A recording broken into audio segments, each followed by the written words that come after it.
So, Recording. Okay. before you start, I'm gonna turn off my camera temporarily, and I will jump in and out. Okay. That works for me. And there he went. I am a magician. The Magic Man. Now you see me. I got a screen capture earlier, and Justine's mouth is like. Perfect. My go-to happy face. Everything is awesome. Yeah, don't get much happier than that. Everything is cool when you're part of a team. Okay. Real quick, let me get some tech stuff out of the way. We are going to be uploading this to our Twitch channel for subscribers only for the Zero Session. So that way they'll be able to see the Zero Session if they're subscribed. So welcome, subscribers. And that's all the tech stuff. So there are no rewards, no channel points, or anything like that in this session. But I can give reroll points out. Anyone here not know what a reroll point is? Okay. I haven't done any Twitch stuff with you guys yet, so I'm very unaware of the world. It's good that you need to know because I want to enable them in your campaign too. Oh, nice, yeah. Give me the starting and then just go. A reroll point is instead of an inspiration, the DM gives reroll points. We also give them if we get a new subscriber, a renewed subscription, or a gifted subscription. In that case, everybody gets a reroll point. But on a normal basis, we give out for inspiration. A reroll point can be used for any type of roll, absolutely any. That means if you want to make the DM reroll, gotta do it when you put that card on the desktop. Or if you aren't happy with your damage, you can reroll that if you have the card. So, pretty gnarly. These are the ones we used in the towards the end of the abyss, right? Similar to that. What's that? This is similar to what we used towards the end of the abyss campaign. Yeah, it is. But I hadn't fine-tuned them yet. We are also going to have karma cards when we start with the first episode. Yeah, those are going to be fun. I know what that is. So I was thinking about having viewers unlock it with channel points so that they can all do a community challenge to unlock the karma cards. Okay. So is there going to be a good karma challenge and a bad karma challenge? Nope. Yeah. It's random. He says that, but it'd be mostly. I like he says it. that. It'll be mostly bad. Unless you read through them, and then you know that they're all bad. There's all bad, bad ones and 20 good ones. Yeah, I was gonna say if there's gonna be like two forces, we need to call in Failwaffle and Grimfayan to join in. Okay. So the only one not... I got everybody out of order here. Beta. Jim, raise your hand. Okay, that's right. Illikin is Raza. Ramon. Okay, so... Taloa. Tulala. Talula. Talula. Alalu. Talalu. Talalu. Tralala. Talula. And oh no. What have I done? Oop, that goes there. Just gotta switch those two. Okay, we're in order now. Theron and to la la la la la. Okay. Talula. And Yara. Peter. I mean Yara. I just That's realized gonna I forgot happen to a turn lot, on yeah. my roll 20 side. Yeah, you're the only one not in roll 20, but that's fine if you can't log on while you're doing your thing there. I'll leave it on. I'll just let you know if I need to get out. Well, we're not. I just gonna remember leave, it. We're not going to leave this page tonight on roll 20. So, but you can see your temporary token there. I haven't gotten all the artwork yet, so. Just give me Justine one moment just to finished access my roll Yara. 20. Okay. I did. She looks amazing. Theron and Yara are done.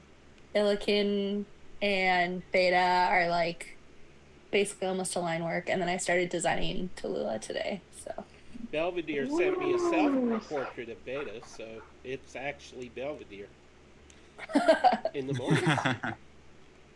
So I still need to do mine too. I need Yeah, I was everybody gonna to say, roll a what about D20, yours? please. Oh, I'm we're working on it. I'm starting. working. You're cool with real dice. And I need my notebook here. He's cool with real dice for sure, because when it was session 0 and I rolled real dice, I had like 20 nat ones.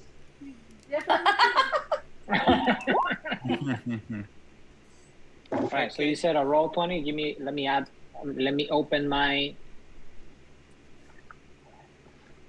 my character.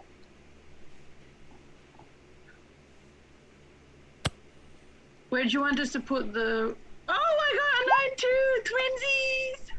Yeah, 3 9s. Let's go. Okay. Yeah. Oh, triplets! Right, you said give me a minute. Let me get this. I feel left out. Watch as I get a 9 My too. 8. Shoot, I got the wrong access. Give me one moment. Highest roll is 20. Anybody got that besides Mariana? I Not got yet. 9. Huh? I got a 9. What do you mean 20? I thought You got a said 9. 20. 9. No, Alright, she's I'm a gonna- twins. I'm She's gonna a roll that. twinsies. Alright, I'm Okay. gonna roll my super cool dice. Give me 1 minute. Okay. 18 If to not, I'll- 17.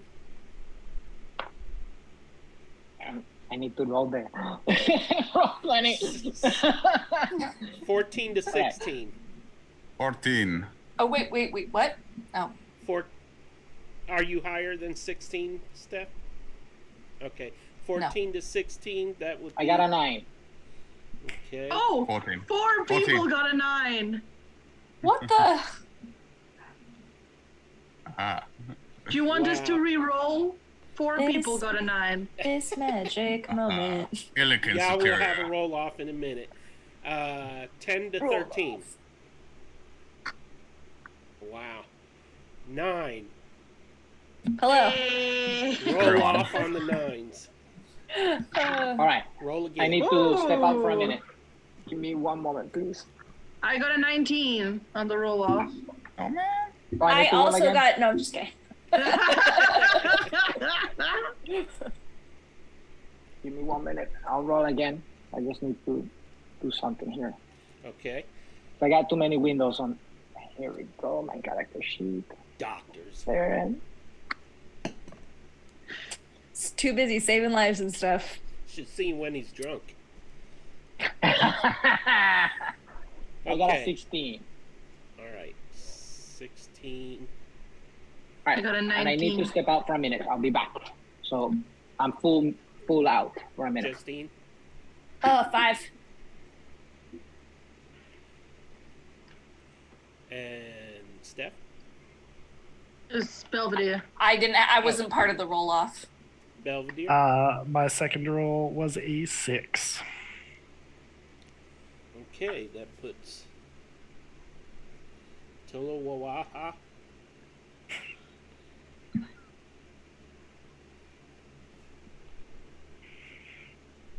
Five, Josie. Peter.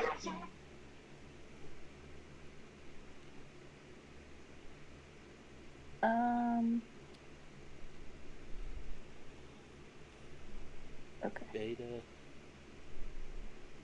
This is just turn order outside of combat. Outside of combat. It's okay. Wait, what do you mean? He's gonna do You're gonna our do stuff one by combat. one. Oh, to got make it. sure Yeah. everybody gets a chance to do what they want to do in a session. I want to establish no. a turn order outside I'm of last. combat to make sure everybody. Steph, what'd you have? I had an 8 overall. Just an 8. Okay. Alrighty.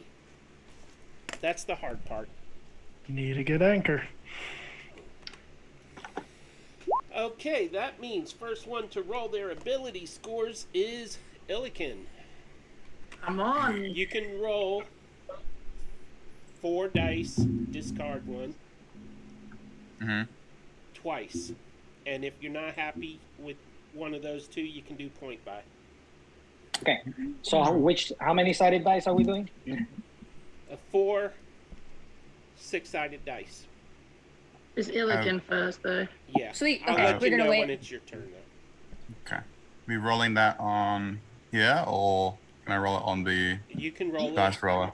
physical dice or on Roll20 or on D&D Beyond. Yeah, Peter created a thing at the bottom that says stat roll if you want to do that. Oh, it does show that? Question. If you trust When we- Peter.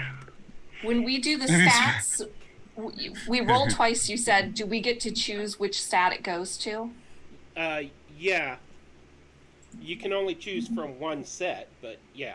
Right. Let's do that on. Yeah, but it's not in order. Like the first one is strength, the second is dex. There's not like that. Alright.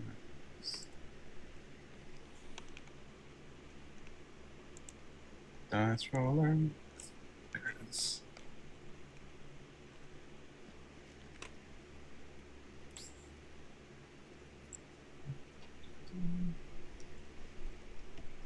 And if you decide to go with point buy, let me know later what your scores are. Well, I can look at your character and get your scores later.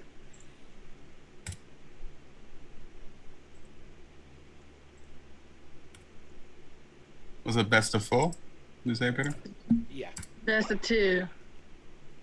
Best of 4. No. Now you're confusing me, Mary. You can roll 2 sets, 2 sets, yeah. 4d6, discard the lowest roll. Unless Yeah, you're normal Belvedere, stat. he'll keep the 3 lowest, probably. 14, 17, 18. Oh, you rolled like 4 times. That's cheating. I I know. don't see it. Oh, you're... He You can rolled it see it. on I did. Discord. So I thought it was 4, but it's fine. It's,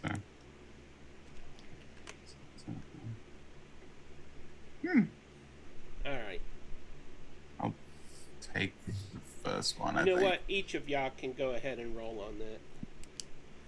On, not necessarily Discord, but, you know, roll your ability scores. So did you say discard the last one?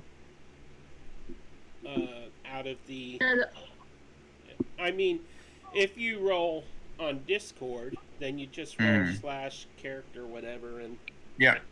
I did that, yeah. You get to pick which set of the two you would like. If you don't like either, you do point buy. So Gotcha. can I roll on Beyond? Yeah. yep. You can roll 4d20. I mean, Oh. 4d6. 4d20 would be a really high score, wouldn't it? Yeah, I'll did totally that? take that. Yeah, I'll take that too, Peter. Thanks. Oh, guys, I'm looking at 3 9s for the first set. oh no. Oh, no. Oh no, Mariana, how'd you do that awesome ability score roll? What's the prompt for that? It's at the bottom of where all our names are on the Yep. on the map. It says Below it, stat there should be a rolls. button that says stat roll. Oh, on the map. Let me see. Oh, heck yeah, Bill. You don't have it? Maybe Peter, did you enable it to everyone? Yeah, I didn't see it either on there, so I just did it on Discord. Fair. I'll just roll them individually because it's fun. So I got an 11. There's actually a... Oh, I think I accidentally did... Who did that? Me or... You. Oh, okay. You did it. Oops. Nice. Well, So Gem. I rolled 3 11s. You're rolling 4d4s? Yeah. 44s, and then I dropped the lowest. So It's 4d6s. Yeah. And then you drop the lowest. Yep. Yep. Yep. Okay. Got it. Finally. Well, All the right. first one I did right, but Yeah. Guys, do I pick the bad set just to have a good time? Just copy Go for the it. command so you Yeah, can underdog. paste it.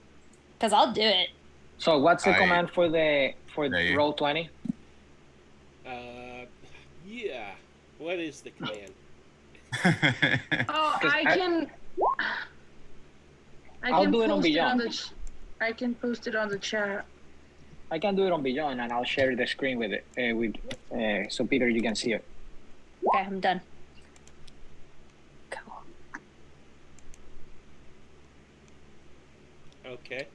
Did you keep your rolls, or are you going with the... I'm just gonna put it on the chat if anyone needs it. What you need to type on the thing. All right.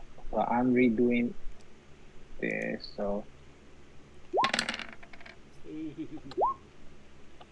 okay. So See, I have group- one that has 2 high scores, but one that is best overall, and I don't know what I'm going to. Dude, my other one that I didn't pick had 3 9s and a 7. Oh no! I was like, I should be chaotic, let's go. And the other one, and then it was a 17 and a 16. I was like, oof, the temptation. But I went with the more Yeah. balanced one. See, I don't know if I go. Do I go in? How many balance? times we do? If You I use do- the Beyond 20, Peter, how many times you want me to do it? 6 times total for one set. How many sets you want me to do? 6. You do 2 sets. 2 full sets. 2 sets. But The- 6 rolls no, I meant per the set. 6. The okay. So we got set number 2.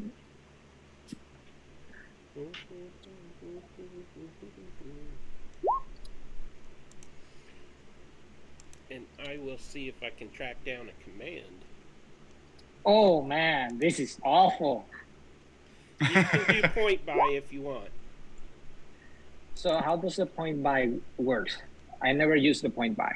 Okay, you go to D&D Beyond, click Edit on your character. Uh-huh. Let me go there. And go to Abilities.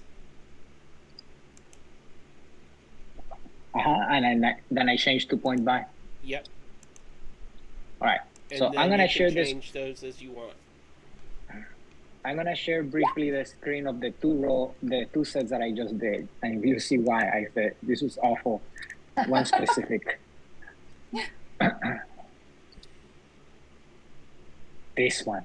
Oh no. oh, The oh, evil- that's rough. Yeah, Oh it is. my.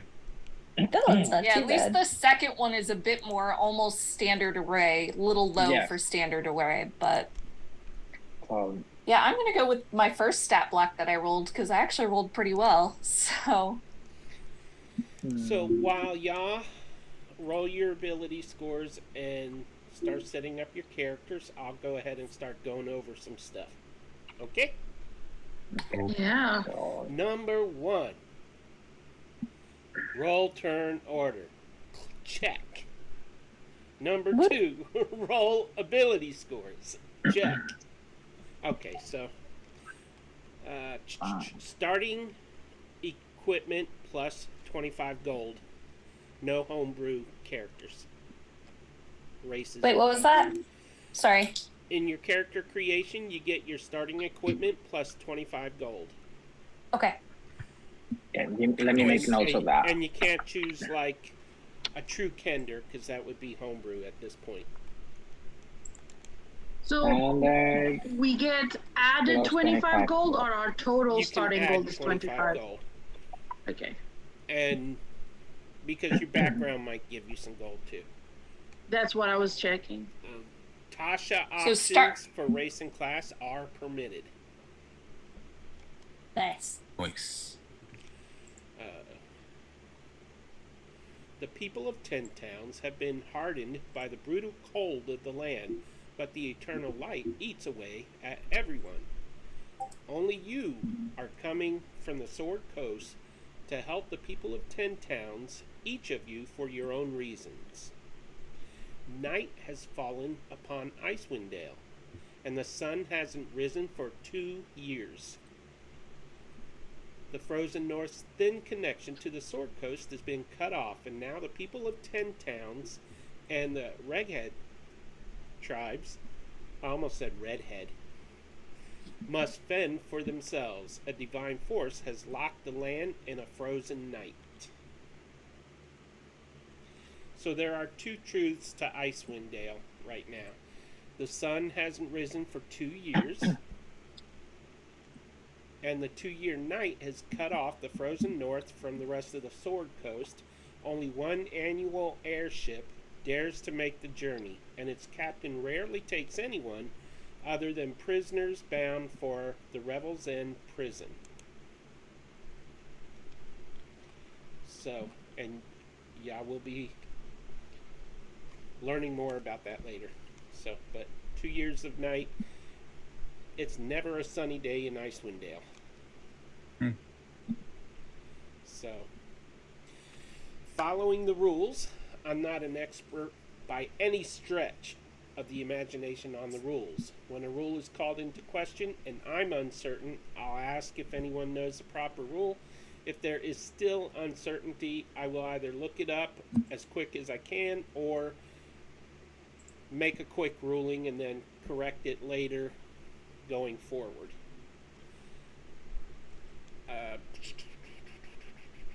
Can I just ask really quickly? You said there was only one ship that goes. Could you repeat that? I just want to make note. One ship annually Right. that transports Annual. supplies and prisoners is kind of the gist that I got. Yep.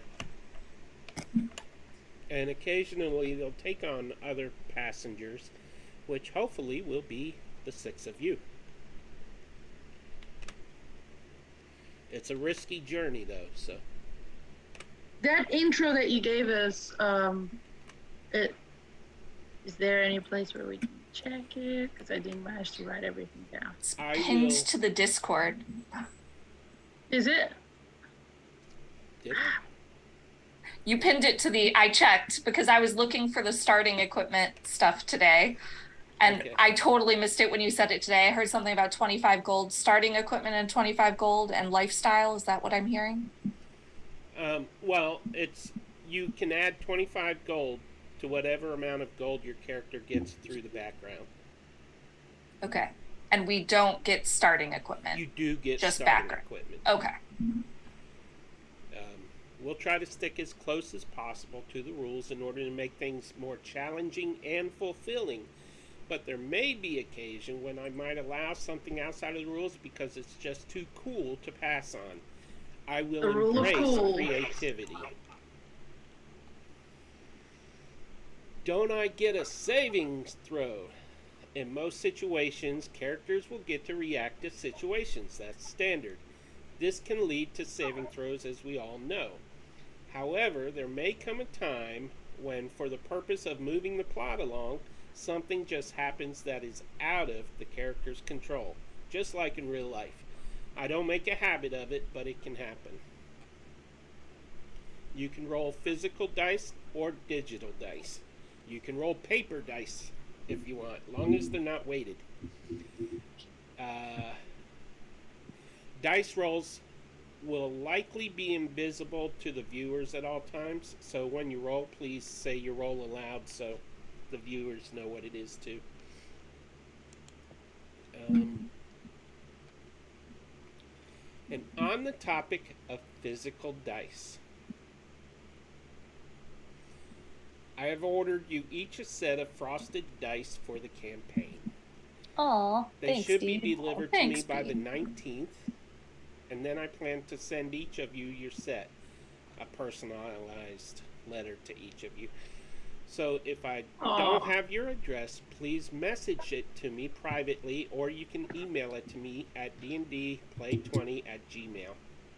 Well, now we have to use real dice. They're all weighted. I'm just kidding. The numbers will be the color that you chose as your color you want it. So, Nice. critical roles and failures. This is where I changed my policy a little bit on the critical roles. It's an alteration to the regular policy. In combat, critical rolls still count as max damage plus your roll damage. We don't use the default roll 20 numbers. It's whatever you roll for damage plus the maximum damage instead of rolling twice. The changes are this. Critical rolls no longer count for anything other than combat or death saving throws. Critical rolls won't count towards skill checks or ability checks, for instance, because there might be a DC of 25, for example. On the saving throws, and I'll probably need reminding of this as we go, a nat 20 automatically stabilizes you and heals you 1 HP. A nat 1 results in 2 failed death saves. If you die a permanent death, it may not be permanent. There are ways to bring you back. You may choose to make a new character if you like. Fellow players may have a way to bring you back through magic. Or the party can undertake a resurrection quest in the next session that will result in your character being restored to life. During this quest, you can either take the session off, or you can play an NPC as part of the party until your character is restored. I figured that would be a little more interesting. Question. Sure. What if we are like, cool, we're ready for a new character? Or is it like that you have to do the resurrection quest? No, the first thing on the list was you can choose to make a new Oh, character. sorry. Okay. So, channel points and reroll cards. Channel points will no longer be used for advantages and disadvantages. Sorry. Going forward, channel points will be used for other options such as unlocking karma cards. And instead, as I explained, instead of inspirations, I'll be giving reroll cards out. So, and maybe I can show an example here. Question. Are we gonna do the whole players can nominate other players for inspiration? Or reroll points in this case? No. Sorry. I don't think so. That one's up in the air. I'll decide that later. Okay. I just don't want to get to a point where everyone's getting reroll points like crazy. But there should be something that the players can nominate. So, let me think on that one. Okay. Just so you know, if you need to use one of your... if I give you a reroll point, I will give Steph one right now. So, on your name at the bottom of the screen, Steph, there is now a reroll point card, and it has the number of cards in the stack. If you click on that card, it opens up a window where you can drag and drop the card onto the screen. And that's how you play a reroll card.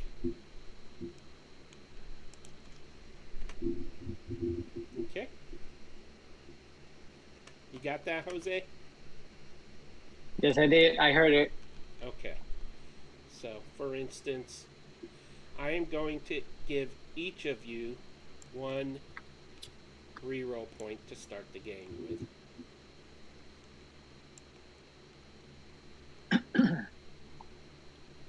If I can...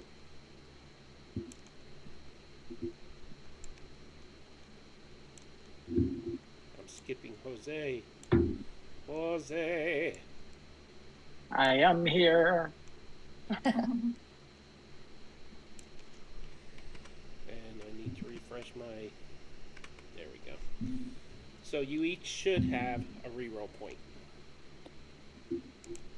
And we see those in the... And I see it. You can play those at any point. Oh, Oh, sorry, I used mine. Did you reclaim it or something? I just pulled it onto the screen and then it went away. Sorry. What is that? No. Okay. I was just checking. You still have it on your. Yeah, Oh. it's just Never mind then. All right, Peter, I finally got my stats set up with the point buy system. I'm gonna share it in the screen first before Okay. I, I can actually just go to look at your character. I just share it.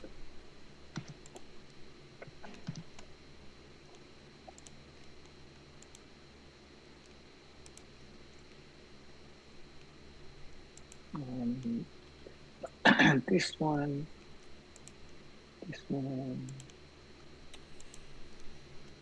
So let's see.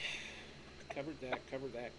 Scheduling. The campaign will be played on Tuesdays, and the goal will be to play each week except the last week of the month. Okay. Hopefully, having that last week off will prevent burnout.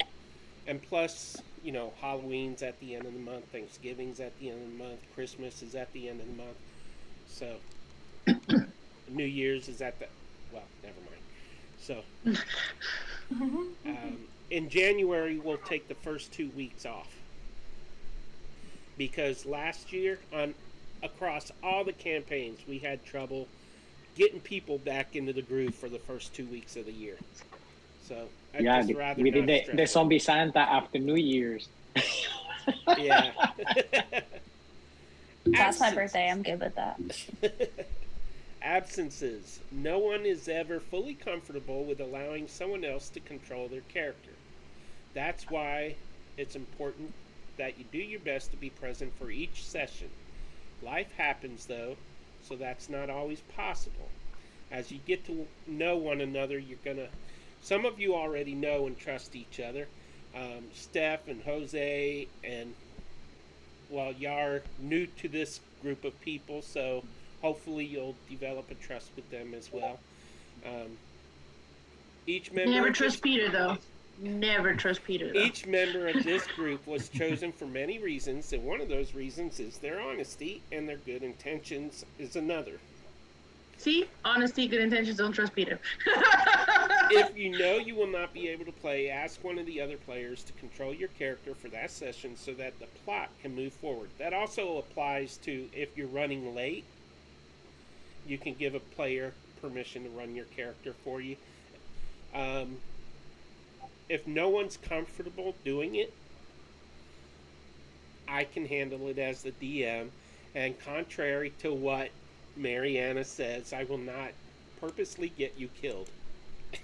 Purposely. So. Keyword there. But we can retcon anything you don't agree with. If you have special advice on the running of your character or things to avoid, let the person controlling your character know. If you are running late, please let us know. Another person can control your character till you arrive. If you will be gone for an extended period, such as a 2-week vacation or such, please let us know well ahead of time. And that way I can work an absence into your stories, into your character's story. Like, for instance, maybe you got to go deal with a personal quest or something. As an aside, if such a situation occurs during your absence that you are not comfortable with, let me know and I will fix it, either by retcon or by working a fix into the story. Token Dark Vision. If your character does not normally have dark vision, I will always give 10 feet of vision in darkness. This is just enough to see your token and a small amount of a dark map. Because when it's dark outside, we can see normally a little ways. So, in addition, if your character lights a torch, candle, or lantern, in the player's folder of the journal, you will find... Let me open the player's folder here. It's down yonder. Dynamic lights and spells folder. Anyone can pull a light source out of there if they need it. So they're preset for torches, the size of the torch, all of that stuff. So turn order, we'll roll turn order at the start of every session so that everybody gets proper amount of attention. Hit point and condition tracking. So I am running tech normally and running the game, so it's hard for me to switch between characters on D&D Beyond. So what would help me a lot is if on your character token you put in your armor class and your hit points, maximum and current hit points. That would help me keep from killing you accidentally. Just letting you know. On it. Immediately put that in. Just Working on it. That's why I always do it for Belvedere. Oh, too. I was saying I immediately put it back in. It wasn't like everybody should. I'm for my own safety. I'm doing it. Campaign length. Bless you. Oh, thanks. Bless you. Bless you. Whew. This adventure is best served cold, and will take your characters from first to at least level 12. The length of the campaign depends on how much role play we have and how long it takes to achieve final goals. The overall goal is to have fun and not try to beat the clock, so please don't stress over the campaign length. Milestone leveling will be used. If any of you reach a point where you feel you can't continue for scheduling reasons, try to let me know ahead of time so that I can write your departure into the story. That way you can come back later if you want to. If player conflict is the reason you feel you cannot continue, let's try to resolve the conflict and continue playing. If that's not possible, please allow me to write the option of returning later. Sometimes a little time away helps. That was the case with Hellsong in the Dragons campaign. Let's see. Continuing after the campaign. When we reach the end of the campaign, I'm going to provide each character the option of continuing their character story outside of this campaign. So we can have a group continuation or individual characters or just a few characters, however everybody wants to do it. You don't have to take up the option, but the option will be there. Also, we have DMs that like to structure games, one-shots or three-shots around characters in my campaigns. Like Lancelot did it for Yora in Dragons of Winter Storm, and that was called the Kinkari Chronicles because her name was Yora Kinkari. So that option will be there when the time comes, unless of course I die of a heart attack by then. Session times and length. The intended start time for sessions will be 7 p.m. Eastern Time, ending at 11 p.m. hard stop. This is open to change to 8 or even 7:30 if that's better for everyone. But the session length is a standard 4 hours. But if we achieve our goals for the session in less time, we may end it early. And if somebody has a hard stop for a good reason, we will try to get to a certain point by that time. Just let me know in advance. On very, very, very rare occasions, we might run a few minutes past 4 hours. That's very, very rare.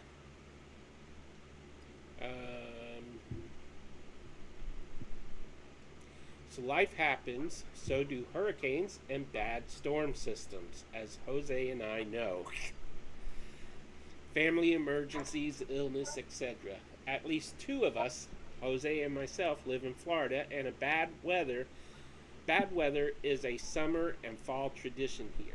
So far, storms haven't been an issue for me this year. today, for example, we had major thunderstorms where I live. That ended 2 hours before session. So far they've ended earlier. Sorry. So, yes, son. Can I use your reading pad? It's mom's, but yeah. With the players, if their power goes out, they might have the option of using a cell phone just to get into the Zoom. But I won't have that option if my power goes out, or if lightning just plain old fries my system. So, if I feel the need to cancel or call short a session because of the storming, I'll probably have to do it so that I don't risk losing my equipment, because I don't have the money to buy new equipment. Everybody cool with that? Oh yeah. Yep. I just have a question. Sure. And y'all can ask questions at any point. Yep. Peter, you had mentioned perhaps the players that could stay and longer past 4 hours if we were going to stay chatting about the session. Is that still going to be a thing? Yeah. I haven't even come up with a name for that, but if people can stay later past the end of the session for about 30 minutes, anyone who can stay, we can talk about it, and I'll record it on my computer for like a Frostside chat for subscribers or something. So, maybe Frostside chat will be the name. I don't know, but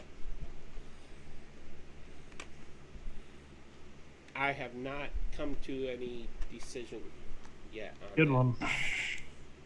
Or we might do it the next day.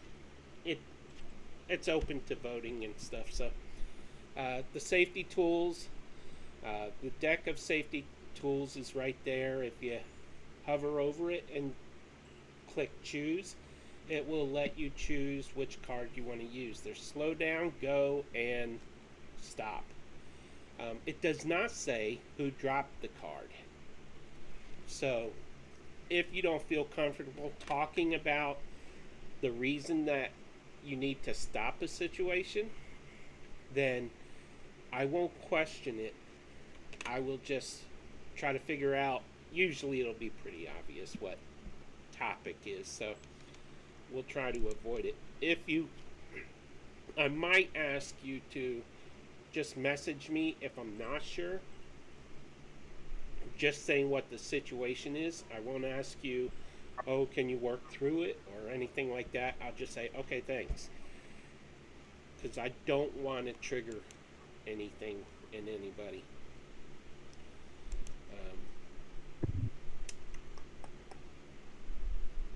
You definitely don't have to reveal it in stream. Maturity rating. The Twitch broadcast is set to mature level now. That took me 2 years to do. Swearing is permitted. However, please don't go overboard with it, or I'll have to go back to PG. Do not use the F word, Mariana. And do not go through the George Carlin list of swear words either. Mariana. Damn it.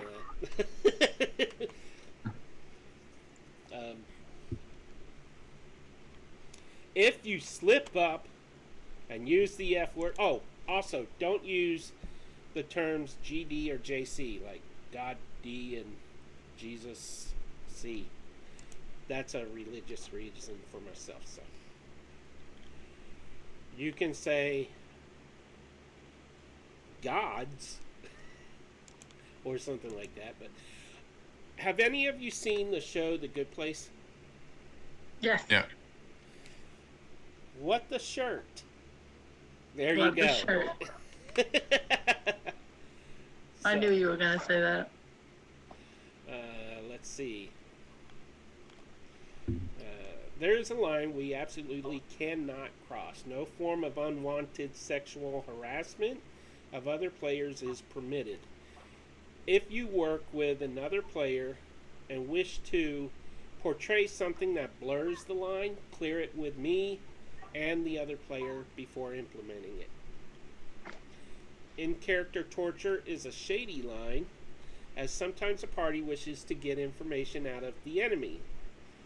Twitch has specific rules on the portrayal of torture, and we don't wish to get strikes against us, so in such cases we'll minimize the description of the torture, imply the threat, and still try to get the point across. Like in was it Horde of the Dragon Queen that Raza DMs, they threatened to put my shrunk turtle self down the throat of one of the bad guys so I could eat my way out. That was but to name but one of the torture methods, okay? Yeah. They didn't have to do it because the guy talked. No form of intentional bigotry or sexually explicit situations toward players will be tolerated. You can, however, say we go into the tent and engage in certain actions or something like that. Or such and such turns into a teddy bear. I'm going to take him in the tent and show him things he's never seen. That's okay. It's never okay. Yeah, it's never okay. Steph, I'm only saying that because Mariana did it to. No, Fox. okay. No, he was a teddy bear. He came with me. I had a deal with a couple to have fun with the two of them. The teddy bear just came along. It's not my fault. And traumatized. And good news, I will not count any feats as spell casting unless the feat says spell in the description. Well, Peter, you can never forget the time I made you sweat by brewing poison potions with berries. Yeah, I know. Yeah. And here's more good news. Healing potions. They are an adventurer's best friend, and now they're going to be even more so. When you drink a healing potion, don't roll d4s. Instead, roll the same dice as your most common hit die. Oh, that's cool. If you don't have hit die value for any reason, like if you're playing, if you switch forms to a wolf, which I think they do have hit die, but anyways, there is a chart in the, I want to say it's the player handouts.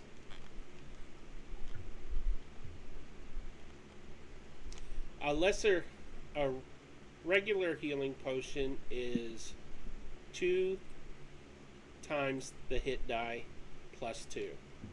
A greater is 4 times the hit die plus 4, and so forth. So there is a chart, and I don't know where I put it. So that's really helpful. Watch it be in the players folder. Nope. If you type potions in the journal search, it'll show you where it's at. Yeah, it's under player handouts in the magic items. Yeah, and it's all players. So you can see the chart, and you can see an example right below the chart of it being used. So that will allow for easier healing in situations where spell slots are gone or you need to use a potion. However, that also means spell potions might be more rare. Healing potions, I mean. Except under conditions that are beyond a character's control, like madness, there will be no player versus player combat unless it is strictly roleplay or part of the story. In both cases, I'll decide how it will be handled in the moment. If you and another player wish to plan a confrontation, let me know in advance of the session. Just a simple heads up is good enough. If you want to pick a group name at some point, like the Wamau crew picked the Honeypots, if you all agree, I'm all for it. Hey, we're almost done. Understanding D&D is just a game. Let's not forget why we play Dungeons and Dragons. Oh, Theron left and I didn't know. Eek. Wait, how come you got 2 of them? I'm using my tablet and so that I can get out of the computer for a moment. Okay, I moved your computer one to the waiting room. Okay. Um, That way I can continue hearing you while I put my son to sleep. okay. Understanding D&D is just a game. Let's not forget why we play Dungeons and Dragons. I don't know about all of you, but I've been in campaigns where the DM and or the players were too serious and it became stressful at times. I don't want to be a zoo crew, but let's have fun. Non-offensive fun in this campaign. Let's be considerate of one another and make sure each of us is enjoying the game. If you notice that someone might not be enjoying by their mannerisms, reach out to them. See if you can do something in game with them to help them enjoy it more. If you're offended by something, save it for between game sessions. Most of the time, offense isn't intended. DM boo-boos. If I ever overstep, it is not intentional and will never be intentional, though I may not realize I did it. So please feel free to message me after the session on Discord. Do not hesitate to let me know in private. If you send me a message, let me know to check my messages if we are in stream and tell me where to check it, like if it's in Roll20 Whisper, Zoom, or Discord. Dedicated time as a character and player. I want to make sure that everyone gets a fair amount of time to do the things that they wish to do. If you do not feel you are getting enough dedicated time, please let me know. But also try to make arrangements with the other players too. Everyone in the group is adept at working with others and creating a great segment. Sometimes you can meet with a person in the secret room, voice channel in Discord, and come up with a game plan. If anyone is ever in that channel, if you see people in that channel, don't just pop in to listen in. Ask one of them if it's okay if you join in. In addition, try to be considerate of others. I think it is great that so many of you can work so well with others. And if this is one of your strong points, please offer to help another player. We have varying levels of experience, and sometimes a person's personality prevents them from reaching out or speaking out. And this causes their frustration to build because they don't feel they're a part of things. So we want everybody to be involved. By the same token, a player needs to take a leap of faith. If you are frustrated with any situation, talk to me in private between sessions, and I will help come up with solutions. Sometimes it may take a team effort, sometimes not. Most of all, do not make assumptions about what one another is thinking. In life, we always make wrong assumptions, and it is no different for D&D players. You may think, for example, that people are avoiding you if you bring up an issue, but that isn't usually the case. We all have things going on in life. Sometimes those things limit us at moments that can be viewed as intentional. The best thing to do in such situations is to politely ask through private messages or such, hash things out. This can be especially hard for less experienced players or persons with a sensitive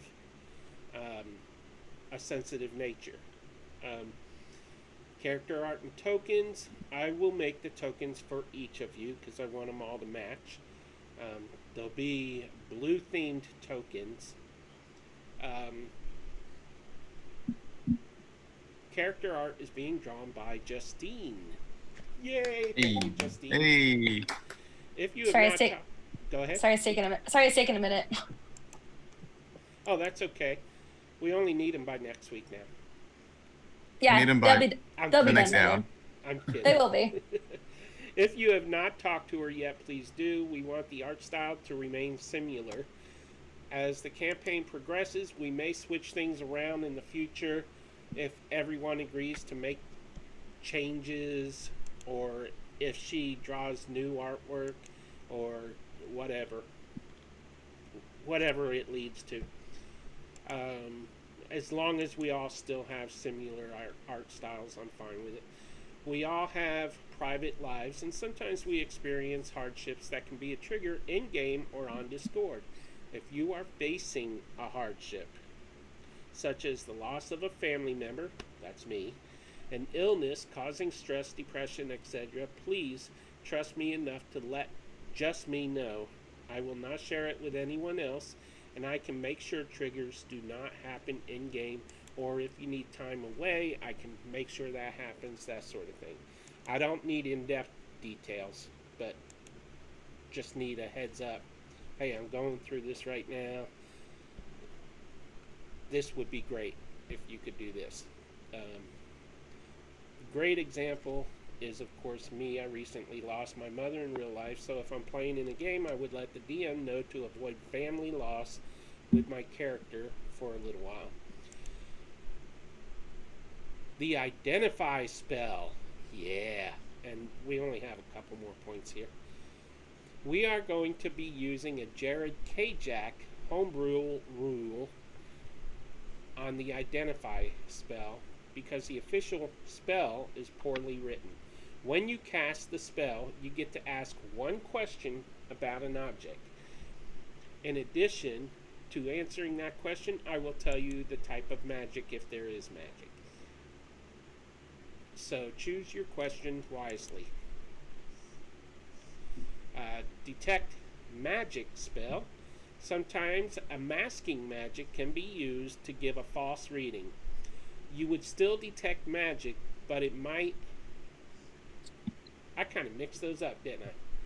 But it might read as something else. To see past this masking effect, a DC 18 arcane roll is required in addition to the detect magic.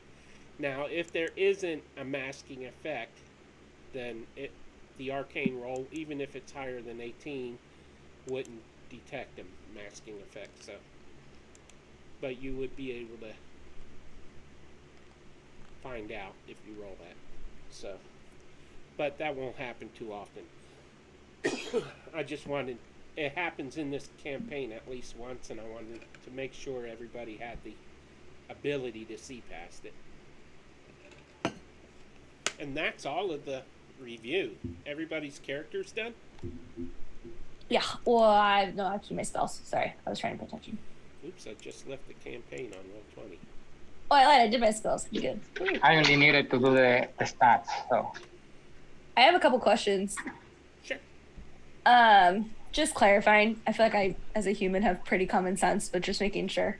So No. I am playing a bard, as you all know, and I was planning for my bard to talk to NPCs and try to get what she wants by flirting, not being overly sexual or weird at all. But I just want to make sure that's okay because you put some pretty hard lines on that stuff. So Say that again? my bard, I was going to make her pretty flirtatious, not going over any that's boundaries, but is that fine? Okay, cool. I mean, I wouldn't go grabbing anyone's tush or anything like that. Oh, no, nothing like that. I just wanted to make sure. And then my next question is, do you just do standard rules on multi-classing? Yeah, you can multi-class when and if you want. Okay. I was thinking about making it so you could only do it later, but, you know, like you do on Strahd. Yeah. Level 5, but I don't think I'm going to implement that. So. Okay. And then for breaks, do you do breaks in the 4 hours? I normally break at the halfway point for 15 minutes. Cool. But I did like the way you did breaks on Strahd, where it was 6 minutes. I liked that, where you did it multiple times. So, I was just curious. Some DMs are like, just message me if someone needs a break. So I was just making sure what you like to do. that works too. I mean, if we're not to the halfway point and you got to go potty or something, go do your thing. Just, you could turn your camera off. Just don't leave the Zoom. Oh, okay. Cool. And make sure your turn isn't next. Yeah. And don't take your cell phone with the microphone on into the bathroom, please. Oh, will not do. Okay. Sure. I just put my little post-it up. Damn it! You're ruining my plans. Peter. Cool. That was all my questions. Thanks. That is all of the rules. All of the stuff I needed to go over. So we are ready to... Is it time yet? There was one more thing. Oh, damn it. Flanking rules. Oh, yeah. That's important. Yeah. Yes. Flanking rules. And crit damage rules, because you said those were going to change. No, the crit damage remains max damage plus the number rolled. That part will not Yeah. change. You just can't Boy. use crits on ability rolls or skills. That's the Right. only change. So, Cool. and at the bottom of the starting page is the crit rules. Clearly illustrated. Wait, what? What? I mean the flanking rules. Oh, Clearly. So basically, it has to be a direct line between the two characters. Yeah. Okay. Diagonal is fine, but as well, not completely diagonal, but yeah. It's you actually have to flank them rather than just being engaged with them. Yeah. Okay. So, Like from the front and behind. Right. and I Cool. believe that is everything. Ooh. I like the little things you did. Oh, the illustrations? Yeah, I really I was like it. bored one day. He was bored. Just casually. You know, So, casual let me stuff. scroll down to the adventuring phase.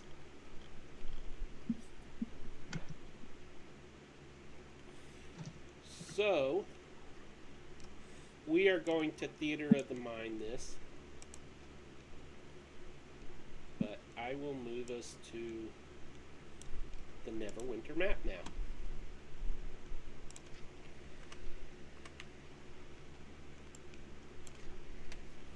Just so you can see the map.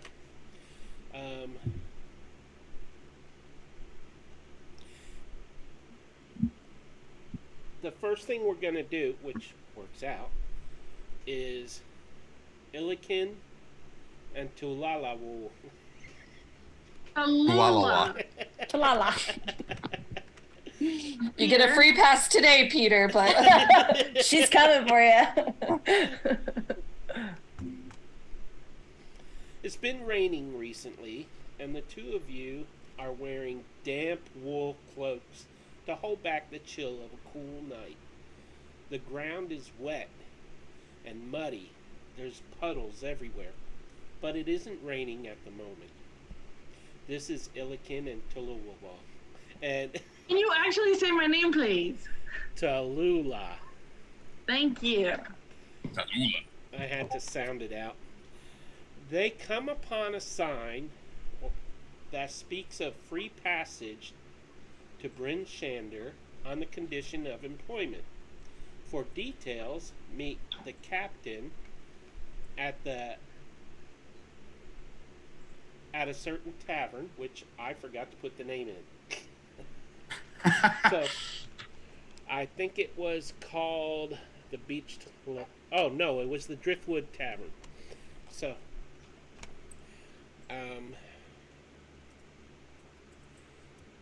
I gotta So say we come this name across again. that Tallulah. Yeah. Tallulah. Tallulah. Tallulah. Peter, can you get my computer out of waiting room, please? Sure. You're back. So just a quick question. So we're coming into town, did you say, and we see that advertisement? Yeah, you saw, as you come into the town, through the town gates, you see the sign that says free passage to Bryn Shander on the condition of employment. For details, go to the Driftwood Tavern and see the captain of the airship. But I forgot to write down the captain's name in this description. So, Tallulah, you reach into your pocket and pull out a letter and open it up and look at it again. You received this letter weeks ago offering information about who your true mother was.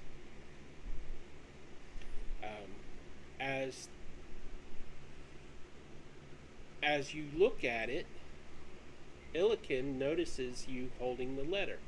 And you can role play your conversation, but you can... Sorry, I'm a little mixed up here, but you could take it away from here. As you walk in to the town, you see the sign. And Tallulah has her letter out. Right. Okay.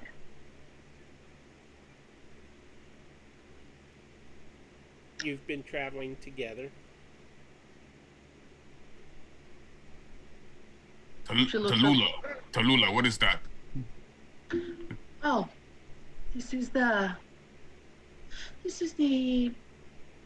reason I came here. To Neverwinter. You came for paper? Why Tallulah needs paper? My dear friend, I came to find what paper cannot give me. Just cocks his head, confused. Don't worry, she pats your shoulder. She folds her letter back up and puts it away. Well, you wanted to go up north, didn't you? This might be good for you. Yes, Illiken must prove he is Thrive's chosen. I'm sure you'll do fine. Do you want me to accompany you to the tavern before I go my own way? Yes, Illiken could use strong drink. Tallulah. Let's go. I like you. Come on. Okay. The two of you start walking toward the tavern, and there's like a little chicken scratched map on the notice, so you pretty much can figure out where you're gonna go.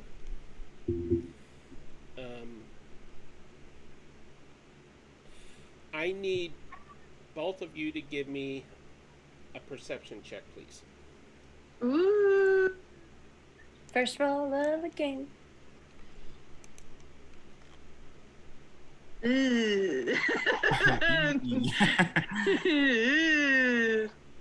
Not good. My run of always rolling below 10 has started. It was better than Illiken's. This is like First roll. Tallulah, where's tavern? As you are walking, Tallulah, you glance behind you and you see someone in the shadows of an alley watching. You also notice that people that are going about their business, they kind of cast weary eyes toward the two of you. And apparently the people of Neverwinter are curious about newcomers.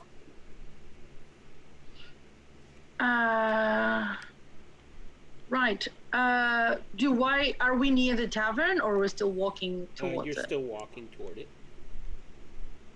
I'm gonna... Illiken, how tall are you? How tall, Illiken? Tall enough. He's like... No, please, Roman. How tall are you? He's like almost 8 feet tall. He's tall. Oh, God. Okay, 5'7". So I can't reach your ears. I'd be like gesturing you for you to come down to me. To whisper. He's still looking? Like, she grabs your arm, like pulls you down. What? Illiken's still looking for food and drink. Have you seen it? Come here. What? Where? Is it? What? We're being followed. He immediately looks around. Who dares? Why? I don't know. Perception roll, Illiken. Oh boy.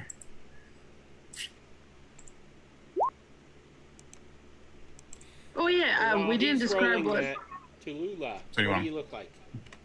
Yes, so Tallulah is a very pale blue skin, half elf with long blue hair that is dark at the top and lighter as it goes down.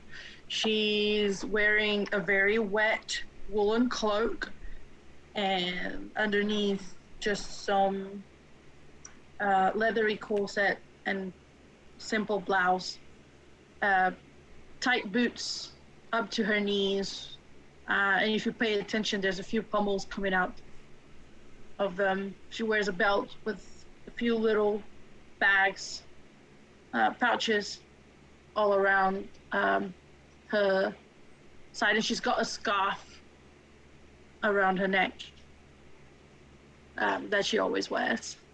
She's got soft features, but a seemingly poker face that doesn't really show a lot of emotion. So, Illiken, as you look around, about 50 to 60 feet away, in the shadows of a building, you see a leg suddenly jerk back into the shadows. You didn't see who the leg belonged to, but somebody was there and they're trying not to be seen. Like, has to lean down. Tallulah, I saw a leg. How good are you at hiding? Illiken no hide. Illiken crush. Why hide? And what does Illiken look like? Well, Illiken, right now he looks a bit confused and frustrated. He is a tall Goliath with blue tinged skin and tribal markings across his face in giant script. He wears his this animal pelt like around his neck, like it kind of drapes down his shoulders. No armor, just simple like trousers and leather boots, and he's carrying this massive war hammer strapped to his back. The tattoos also go down to his chest, kind of like inscribing different like runes in the giant language. And he kind of cocks his head against Lure. Why? Why hide? If I hide and you go crush, let's see what these people are looking for. I don't like being followed, do you? No. Illiken Krieger. You know, it's warrior. Because he look confused. He's like, warrior. I shall crush them.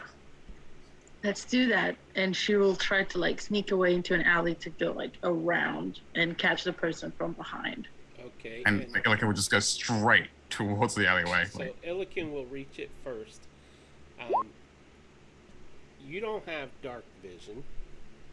So when you reach the... I do. I know you do, but he reaches it first. I see. Okay, he doesn't. Yeah. When Illiken reaches where he saw the leg, as far as he can tell, there's no one there. The shadows of this building are really dark. There's no moon out tonight. It's an overcast night, so even if there was a moon out, you wouldn't be able to see it. You can hear water slowly dripping off the roof of the building. You can hear people moving about in different spots around you, but not in this shadowy area. And Tallulah, as you sneak around, you come up to the back side of this building, and as you're approaching it, someone bursts out of the shadows and runs in the opposite direction as fast as they can go. Darting into the shadows, sticking to the shadows of the other buildings as much as they can, and they run away. Tallulah will watch where they're going, make a mental note of it, and then walk through the shadows towards Illiken. Okay. Illiken, as you're standing there staring into the darkness, you see a form start to appear before you. How do you react? Warhammer at the ready. Just show yourself. Do not dishonor yourself. It's me, Illiken. Lula? Just confused. Yes, I scared them. Why are you hiding? Hey, DM complaint. How come he gets to say Lula?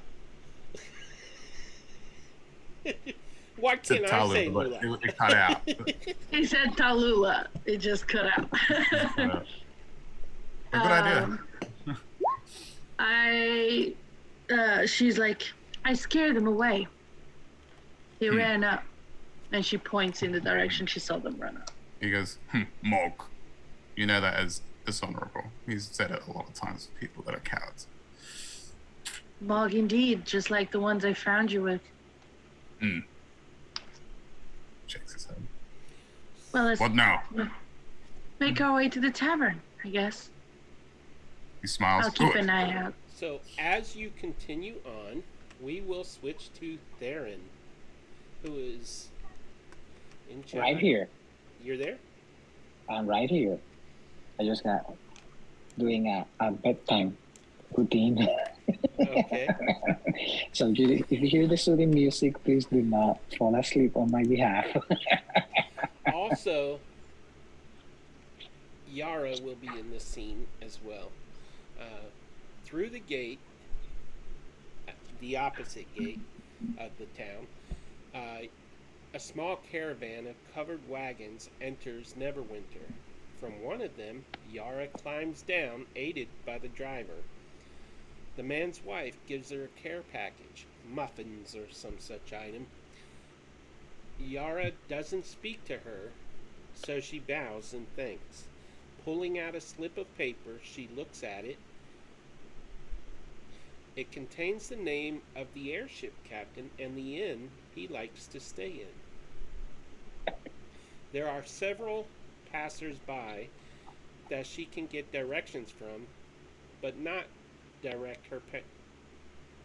she directs her attention to Theron, who was also traveling with the caravan. You recognize his face, but you've never spoken to him before. He's reading a note in a store window about the same ship captain, and it mentions the name of the Driftwood Tavern. And you take note of this notice in the window as well. And it mentions the same ship captain that's in your little letter that you're holding. But Theron seems a little confused as he looks around, and the store person sees him through the window and comes out and asks if he needs help. Theron, how do you react to the store? Oh, I'm sorry to have startled you. I am new in town, and I was just reading that post in your store. Can you give me more information about it, please? Well, yes. The Driftwood Tavern, you see, you go down this pathway here, and then you make a right. And when you reach the big, thick tree with the big overhang and all that, with the big canopy, you turn right again, and the Driftwood Tavern is the opposite way.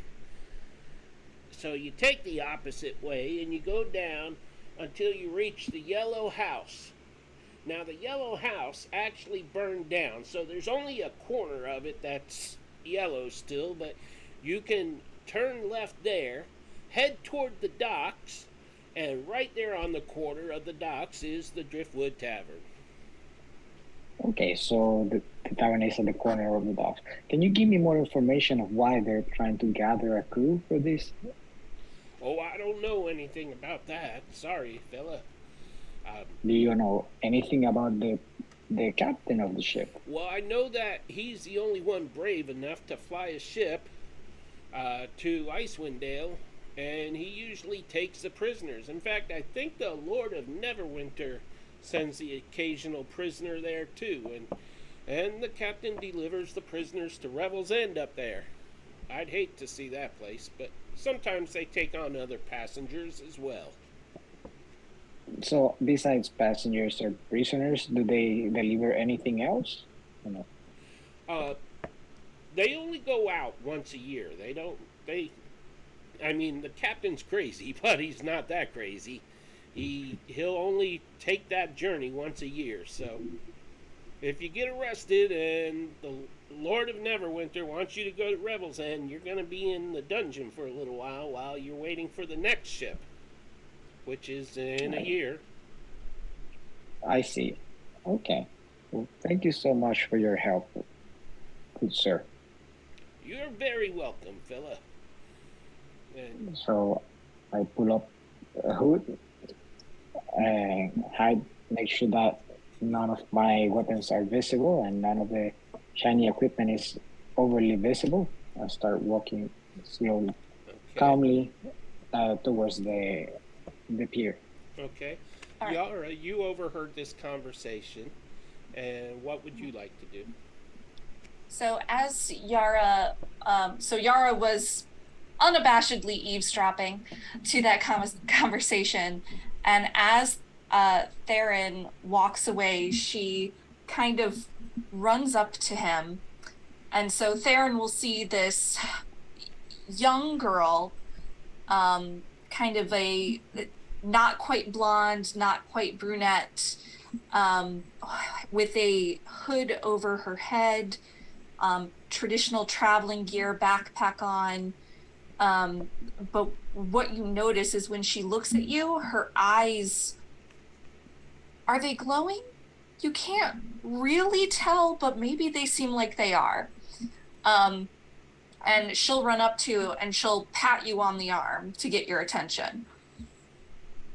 So I perceive the running and turn around swiftly while almost reaching to where my weaponry would be, looking all around me in that same motion, and I notice her. I say, I'm sorry if I startled you. And she'll just kind of, she'll salute you, and she's gonna take a chance and she'll start trying to speak to you with thieves' cant. So she'll try to be like, any chance you speak thieves' cant? Unfortunately, I do not. So I give her a very confused look. I'm sorry, I'm not able to understand you.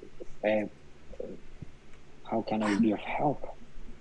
And she'll hold up like 1 minute, and she'll reach, and she's got this pouch next to her, and you just see her open a flap, and inside you see basically all different kinds of writing utensils. There's paper, there's like a book, and pens and ink and painting supplies, and she'll pull out a notebook and she'll open it up to a page that she has bookmarked, and she'll hold this out to you. And I speak in your mind. I see. So long as you don't peek into my mind, you're allowed to speak. I don't take time. She shakes her head enthusiastically, and she will speak in his mind. All right. Sorry, I would never, read your thoughts without permission. And so I reply, I am very private about my thoughts, and as such, I always take caution about it. Thank you for being considerate in your request. Of course, I understand how invasive it can be. My name is Yara, and I couldn't help but overhear you talking to the shopkeeper that you're looking for the captain of the ship to... Rinshander. That place? Yes, I was interested about that post notice in the shopkeeper's window. So like I said to the shopkeeper, I'm new in town. Was got my curiosity piqued by the post. Yes. Well, I'm also looking for the ship captain. I have his name here, and I have the name of the inn that he likes to stay at. Just to confirm, just to confirm, Peter, the inn and the tavern are not the same thing, correct? They are the same thing. Okay. Driftwood Tavern rents rooms. It's a very well. I'll tell you about it in a bit. So. But I'm also looking to board this ship, so maybe we can travel to the inn together. That would be very appreciated. You lead the way if you know the way. Okay, and she listened to the instructions. And she'll go down the pathway and turn right, and then go past the tree with the overhang, and then go in the opposite direction, and she finds the burned out corner of the yellow house, and just keeps walking to the docks. So as you two are walking together, Yara, you kind of take in Theron's appearance. Theron, what does she see? She is seeing a tall half-elf, mildly tanned, dark hair, with a scar on the face. He's concealing something under a hood, and obviously seems to be armed. What manner of weaponry not readily seen. The hood seems to be fairly worn out, and like it's seen a few winters, not just a few summers. But it's still keeping him okay within the weather and doing the job that it's intended to do.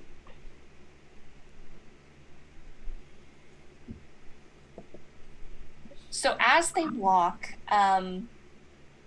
I think Yara would look at Theron and ask him, I saw you in the caravan that I was traveling in. What brings you here?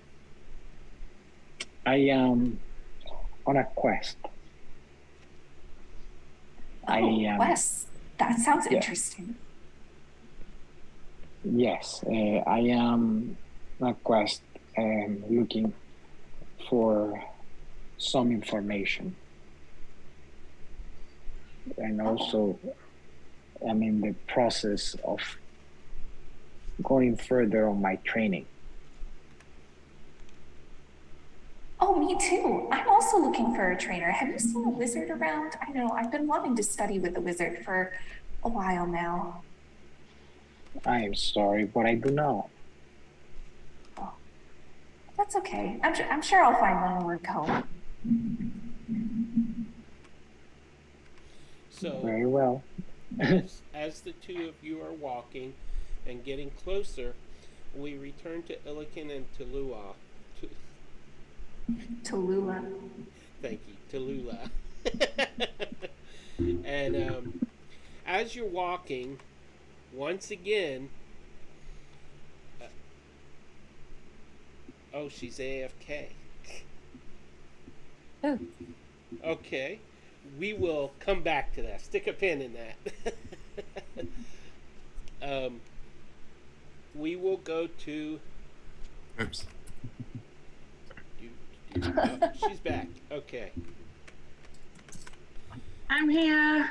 As you're walking, both of you give me a perception roll again. Okay. Sorry, I just went to get something. Perception roll.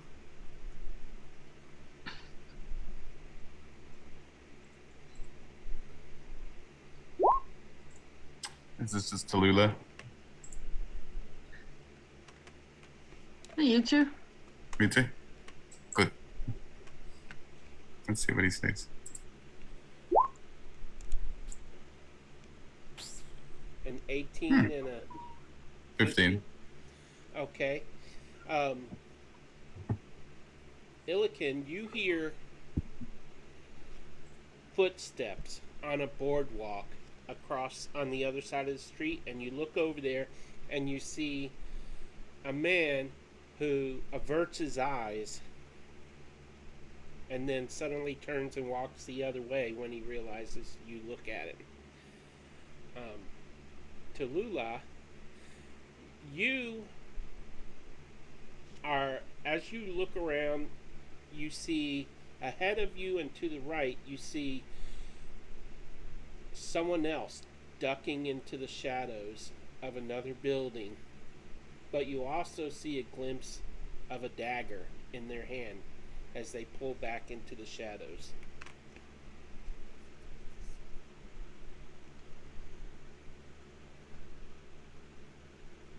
Like Elican will again have to like go like this. Tallulah, we are still being followed. Yes. And with bad intentions, it seems. Elican just want drink. Why do they have to do it now? Let's ignore them. If we're in a public place and crowded place, it'll be harder for them to do anything to us. And she she will like take your arm, like the side of your arm, and like pretend to walk with you, keeping an eye out. She's like, let's just be careful. And she looks up at you. I cannot believe that we're in trouble the second your mentor left us. Oh, Elican never in trouble. He is the one that causes trouble. You're right about that. Let them try. These Uven, his enemies, shall know my wrath. Either I get a good drink or a good fight. Elican cares not. If you get a good fight, I'll get you a good drink. We might get both. He smiles. Promise? Promise. Good.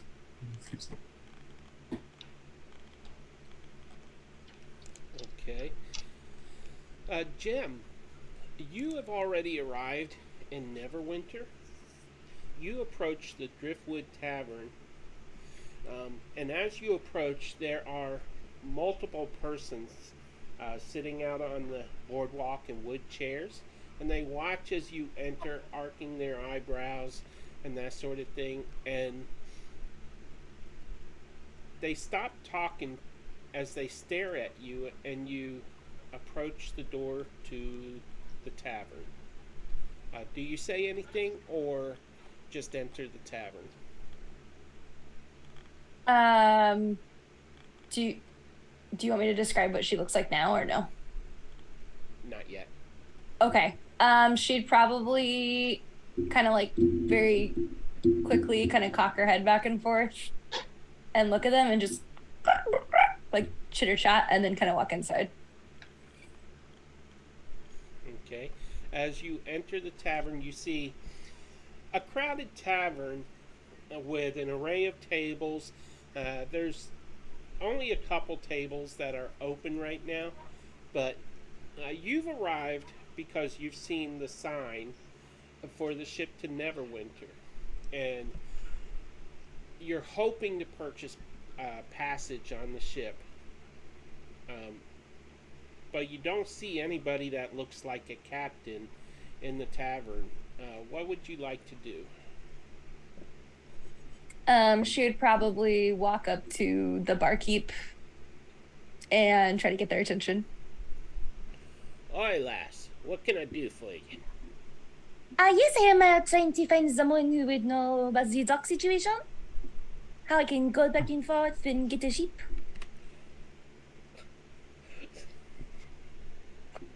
Slow down, I lass. broke the DM. I am in love. I am in love. Translate that for me. Subtitles, please. I get so excited. I want to know if you know of a captain or someone who can take me on this ship. Oi, you're one of those, are you? You see that door right over there? You just go through there, and he's got a table set up in there in a private room. It'll cost you a copper to get in, though. Okay. And she takes out a gold and goes, keeps the change, thank you. Very well. I like you. And she just winks and then heads towards the door.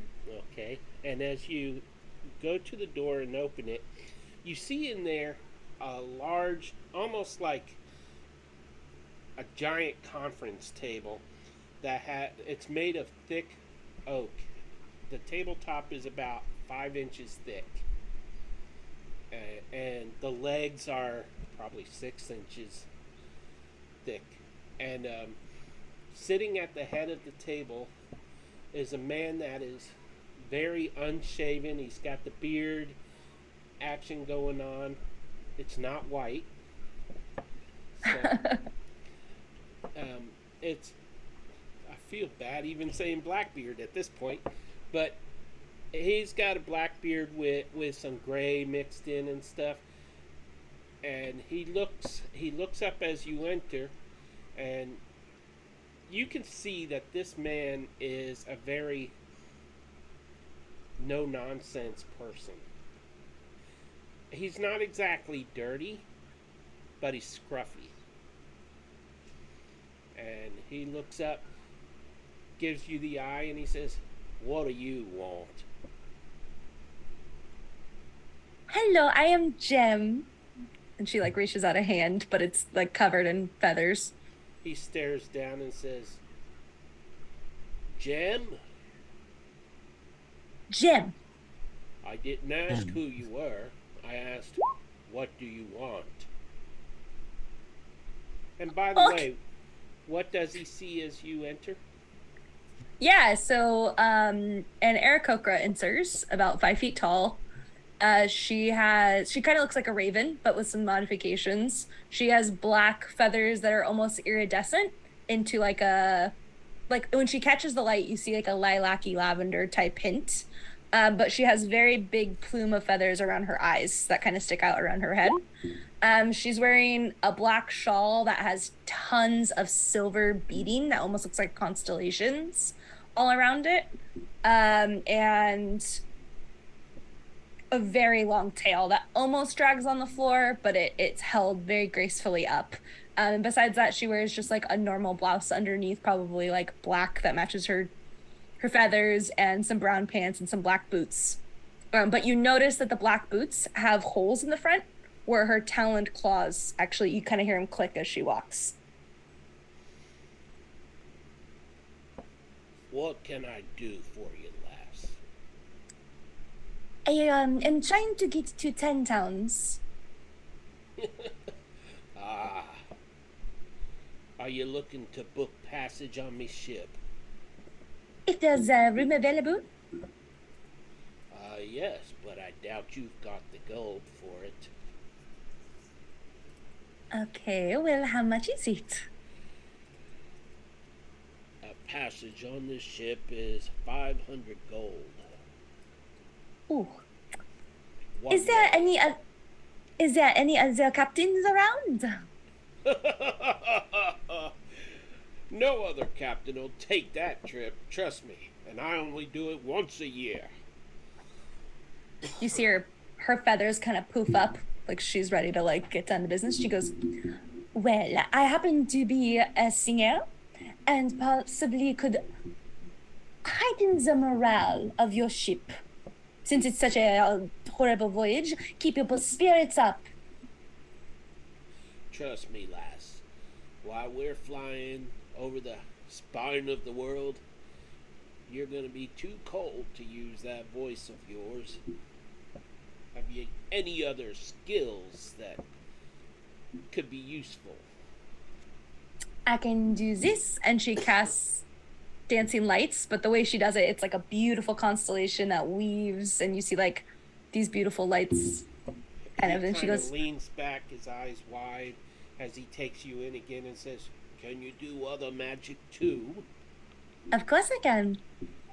Well, it just so happens I've this letter from the sheriff of Bryn Shander asking for some help.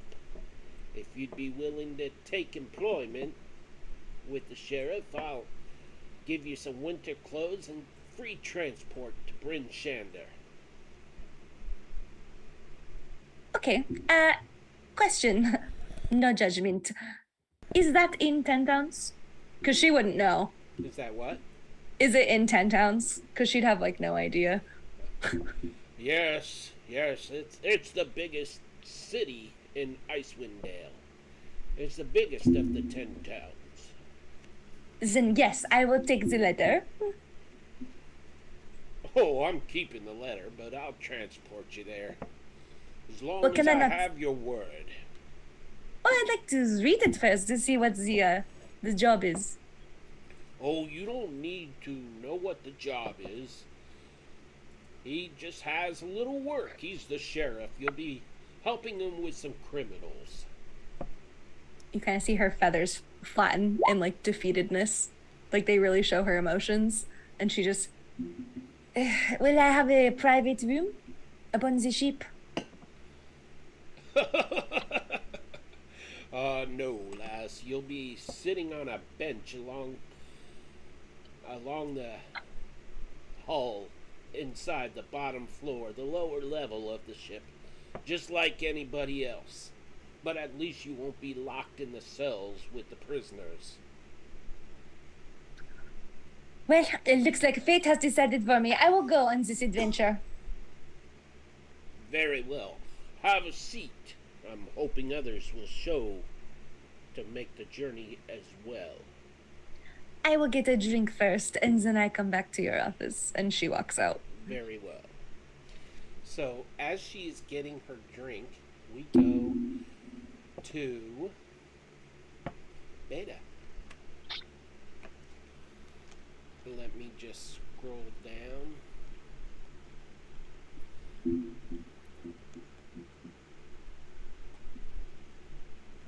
Oh, went too far.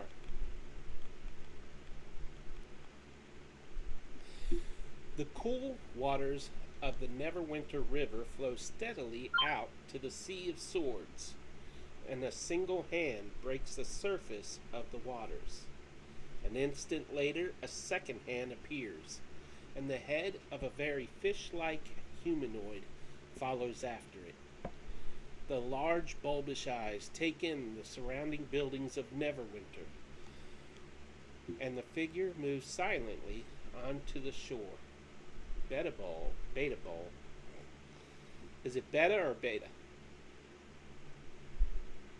Whatever works. Thank you. Beta Ball.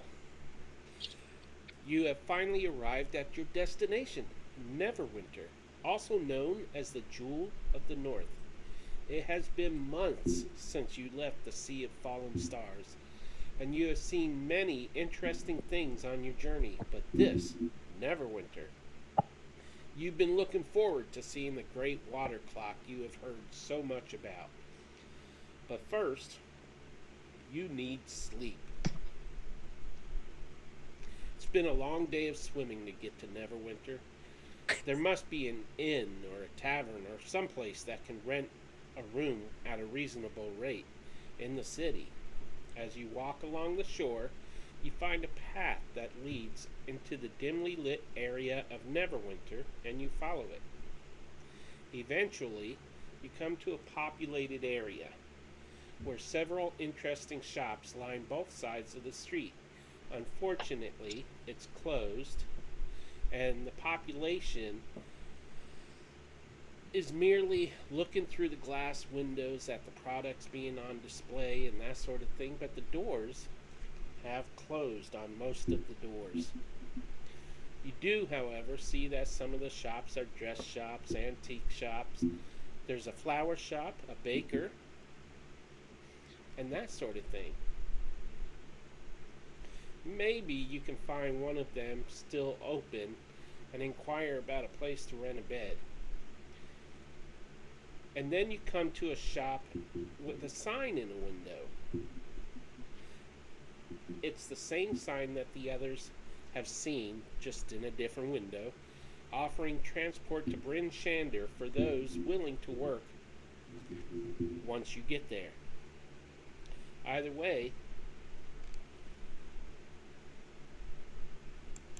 the sign has little sketched out directions to the Driftwood Tavern. Perhaps there you can find a place to lay your head. tell us what you look like, please. I sit for a while, staring at the side, taking in my options. As I only just arrived here, but now have an option to continue on my journey, and I don't know quite what to do.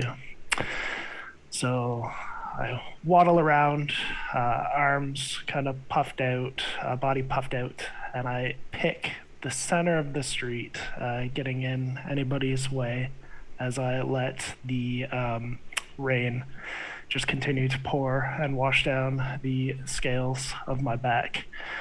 As the light catches it, there's a blue shimmer along my dorsal spine as it collects the beads of water pouring down my fins and scaly black fish body down the tail. You hear like the scraping of my tail being dragged along, probably as far behind me as I am tall, just walling around the street, taking in all the rain.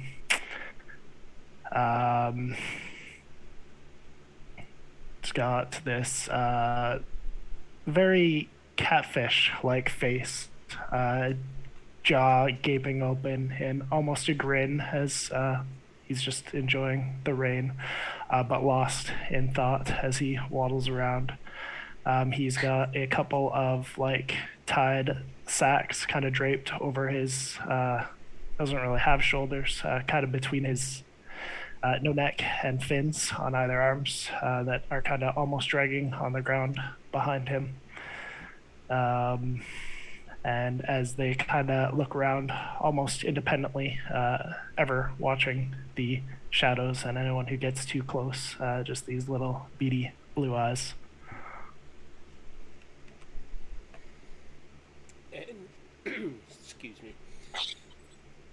As you are waddling around, do you decide to go to where the tavern is, or spend more time staring at the sign in the window?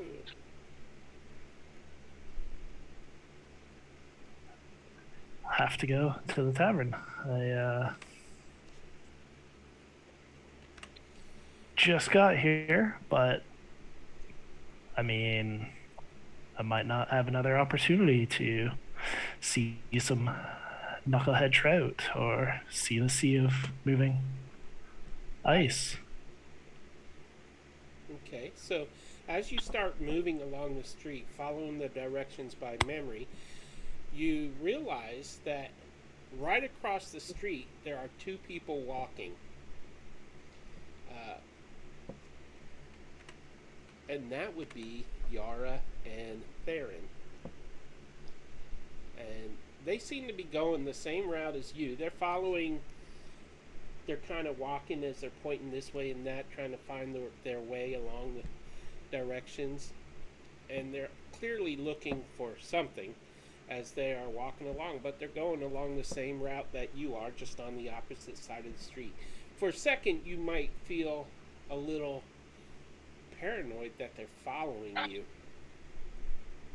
I slow down, probably get about 5 feet behind them so I can just see them out of the corner of my eye and continue to walk. Okay. Just so they're not behind me. I imagine that as you watch them, you kind of see like Yara, she's just looking at Theron and like obviously like gesticulating, and then Theron's like downright talking to her, but it seems like a very one-sided conversation. Are we seeing him yet, Peter? Give me a perception roll. Both Absolutely. of you can if you like. All right, let's see. Just tell me what the roll is. I got an 18.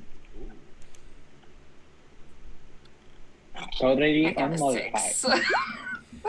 Yara, you're just busy gesturing and I imagine talking to him in his head, but Theron, you notice this fish-like creature walking along the side of the road on the opposite side, a little back from you, dragging his tail through the puddles, the muddy puddles, as he's walking along. And he keeps... You can only see one eye on his big head. But that eye is kind of shifting to look in your direction and then away, and then back in your direction and away. But he seems to be going the same way you are. Maybe he's following you. Does he give, that was the question. Does he give the impression of being following us? Well, he is a few feet behind you, and he is watching the way that you are going.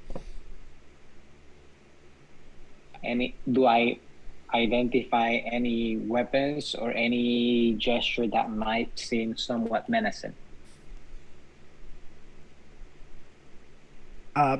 Basically, picture a giant mud skipper waddling down the middle of the street, mouth kind of gaping open, curled in a grin. I guess I cannot hide my face on that one. Every the darkness. Every once in a while, the eye kind of looks at you, catches you, jaw snaps shut as you lock eyes, and then it drifts away. And the mouth slowly opens into a gape, absorbing the rain again. You see mixed in these things kind of tied crossbody, what appears to be this long, curved dagger that's kind of hanging just at the edge of one of his fins, with some sort of a strapped handle with some sort of glinting something on the butt of the dagger. But otherwise, he's just got these weird bags. Okay.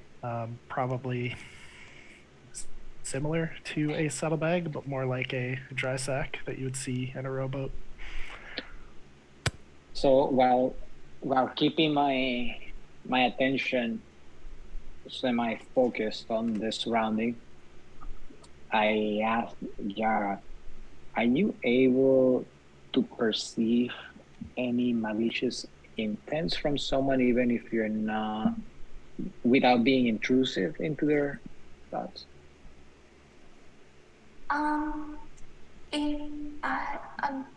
Unfortunately, no. I hope to maybe develop something like that, but mostly I can just talk to people. I don't even know how I got this. I just, one day stopped talking, and now I can talk like this.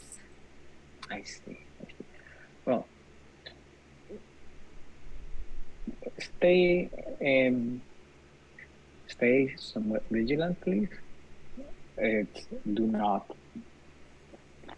give up. Do not do any sudden moves. Do not give up like you're scared or anxious. I think that we're being followed.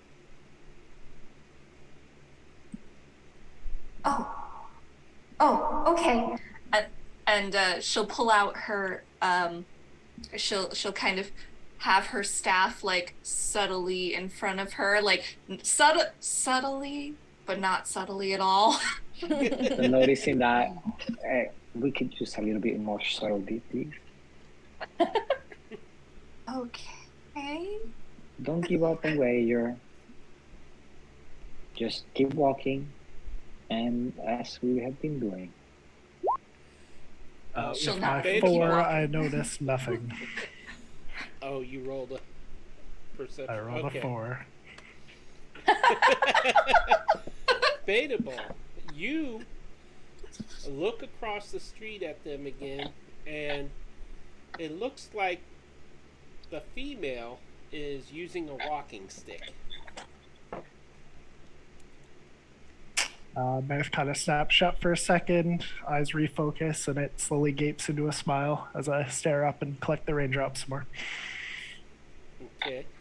As he looks up, Theron, you turn your glance toward him, and you can see the gills on the side of his neck opening and closing as the water drips down onto him.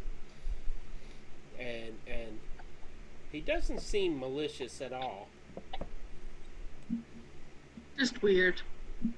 Yeah, Okay. extremely. So, We just keep walking without giving away anything. I'll okay. just get my hand under the cloak, concealing any additional movement, but keep walking. Okay. Now, as you're walking, you start to detect a scent. Both of you do. All three of you do. The smell, it's an odor of burnt wood. And also moist wood. Okay. It can be burnt and moist at the same time. Well, it just Alright. rained. But you can smell the wood that was burnt previously. and you reach a corner, and on the corner of the side of the street where this fish-like person is walking, ahead of him is a house that's been burned down previously, weeks ago maybe, and you can see that right on the little corner of the house, the glimmer of a light colored paint, although it's a little dark to tell what color it is. Maybe it's a yellow paint. Maybe. Yeah, she'll look at it and confirm whether or not it's yellow. Do you walk 'Cause across she- the street to it? I think she probably would. Yeah, she'll see it and be like, "Oh," and like start walking across to Do it you go to with her, confirm. Darren? I will stay close enough where I can keep my attention as well centered on our follower. Beta, While still I would be skirting further away from this burnt building, which would probably take me kind of right behind you and then shifting to the other side. This is the most awkward first character meeting ever. I love it. So, as he kind of wobbles across the street, you can hear his tail kind of smacking a puddle. And you glance back, and this fish-like humanoid is behind you now in the middle of the street, and then slowly drifts, well, not drifts, waddles over to the side where you were at as you approach the burnt house. He is- All right. As we kind of cross paths, I imagine Yara would look at him kind of like, "What's going on here?" Because she listened to Theron say that they were being followed, but that didn't register that who was following them. And she'll look at this fish man, and she'll just say hello in thieves' cant and walk on. Beta, do you understand these? Can't. No. Of course not. You see this woman making these weird gestures with her hands toward you. Yeah, I would imagine one eye is kind of focused on the burnt building. The other eye is probably focused on them. They probably think that I'm like looking right through them. And as she kind of waves to me, I just like stop mid stride, jaw kind of clamped shut, eyes kind of both, and then I kind of back up a little bit. Not really sure what to make of that. Okay. Now, as y'all reach the house, you do indeed see that the color is yellow. And as the directions said, you must go left at the yellow house. So that means you gotta cross the street again. She'll be like, "Eh," which one? and then Who has to cross the street But again? from the yellow house, Theron and Yara, I'm gonna call you Yora multiple times. Please here. don't. That's not my character's name. Yara. Please don't.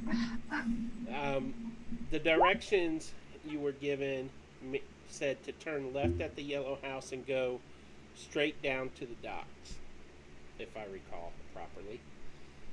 Which All right, take nothing and for granted. she'll. So I can I can speak to Theron as long as he's within 30 feet of me. So she'll turn back to Theron and say, we're going the right way. This is the yellow house that shopkeeper was talking about, so we need to go that way. Okay, so I follow. Beta, they start crossing the street again. Just as you're reaching the corner, they're coming across, and it looks like they're coming right at you.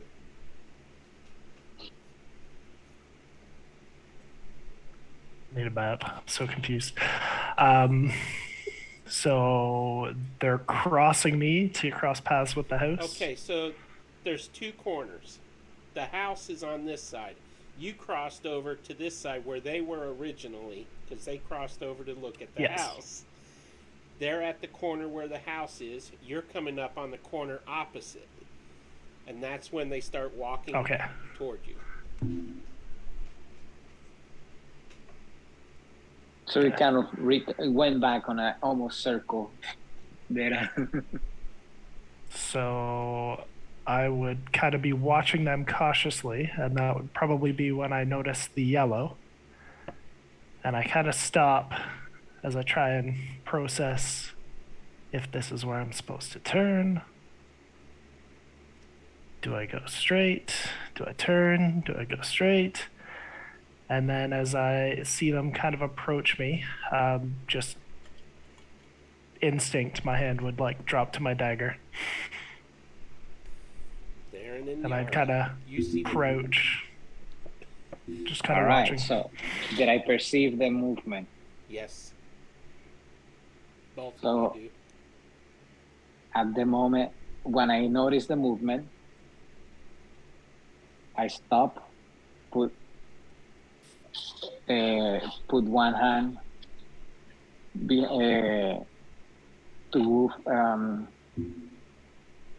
to keep Jara at bay, and at the same time, with the other hand, at this point, the hilt of my sword is revealed, and I'm grasping at it, and I turn towards this new creature, and I say, "We do not want any problems. Do you really want to do that?" And that's when we return to Illiken and Tallulah. Oh God. Did I say the name right? Tallulah. Yeah. I tried. Yeah. So, as you are walking along the shadowy street, fewer and fewer people are visible until eventually everyone seems to have returned home. It's getting later, darker. You enter a neighborhood where there's no lanterns hanging along the street to light the street or anything like that. Thankfully, Tallulah, you have dark vision. Illiken, not so much, so I would imagine he's counting on you to not lead him astray. Yeah, no, Tallulah, seeing that it's getting darker and remembering he can't see, she's going to pull out her hooded lantern and hand it to him whilst remaining with a hand on his arm. And Illiken, do you light the lantern? He looks at it, and he lights the can. Like he doesn't want to use it, but he will. As soon as light flares out of the lantern. Go ahead, Steph. I was just gonna say, she still keep mixing up here. Mariana. Yeah, I was just gonna say she's continuing to keep an eye out, but clearly not very well. Well, as soon as he lights the lantern, you hear... It's hooded, though. It's dim light. But in an alley about 20 feet ahead of you and to the right, a dark alley, you hear some shuffling. You hear something fall, like a splat. And you hear a cry, "No!" Did you hear that, Tallulah? Let's see what it is. He smiles. Ooh, could be a slog. Like a fight. He kind of like cracks his neck and he goes over. She's still like grabbing onto your arm, letting you lead, but keeping an eye around. How much light comes out of a hooded lantern, by the way? I know when it's unhooded, it has a good amount dim of light. Yeah, dim light in a 5-foot radius. She wants him to have enough light to see ahead of him, but not to give them too much away. So it's only 5 feet. Dim 5 feet. Okay. As you approach the alley, Illiken, you can hear struggling deep in the alley. Tallulah, you can see 2 figures dragging another figure back deeper and deeper into the shadows. Now, your vision is distant enough to see that far, but for some reason, they still disappear into darkness. And you hear crying and a grunt of pain from that darkness. She just says, Illiken, with me. And she runs up towards the person. As you run forward, go ahead, Illiken. No, he's just getting his warhammer out. He's like, okay. As you rush forward, you're seeing well, but it's like there's a black barrier preventing your vision from going too far. And as you reach it, you come to a stop and reach forward, and your hand disappears into this darkness, and your hand kind of tingles a little bit. You can't see. And I'll put my arm. Yeah, I'll put my arm to stop Illiken as he comes. What? There is magic. I don't trust it. Magic. Mog.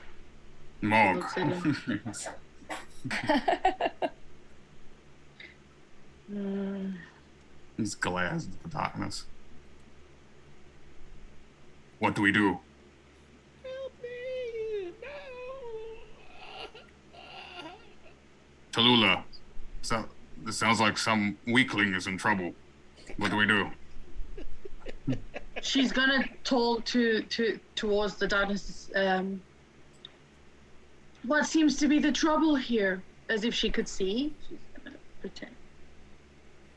All noise stops, except for one person's heavy breathing.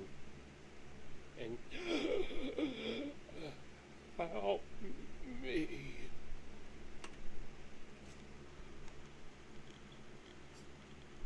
Who speaks? Step into the light. Show yourself.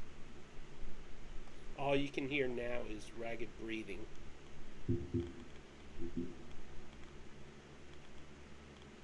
We will. You'll be in trouble if you don't. Illiken cracks his neck, makes it like audible, cracks his knuckles.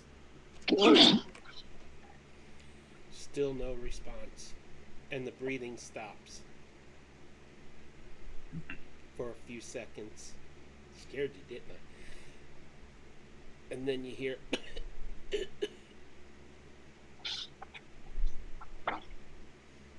the breathing continues, but it's lower, almost hissing.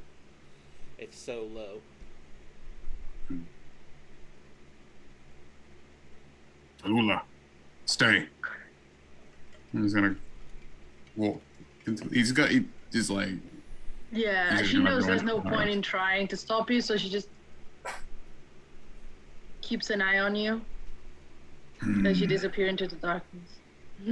Guide me. And he just steps in with his warhammer into the darkness. As you step into the darkness, you can't even see your hand in front of your face. You are completely blinded in this darkness as you ease yourself forward. Tallulah, as soon as he steps into that darkness, you can no longer see him. You can hear his boots kind of squishing in the mud as he moves forward. And then you hear... Oh, go on. a quick shuffling from two different directions, and then Illiken, give me a dexterity save, please.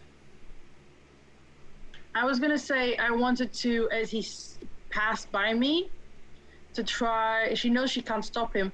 She was gonna try to, without him noticing, grab onto the back of his cloak. You waited till too late to bring that up. I'm sorry. Well, I was trying to, but I didn't want to interrupt you. He already disappeared into the darkness. Sorry. So, That's all. what did you roll for your save? 8. You feel two impacts. One up at shoulder height, and it's a hard metal surface that makes your arm go limp.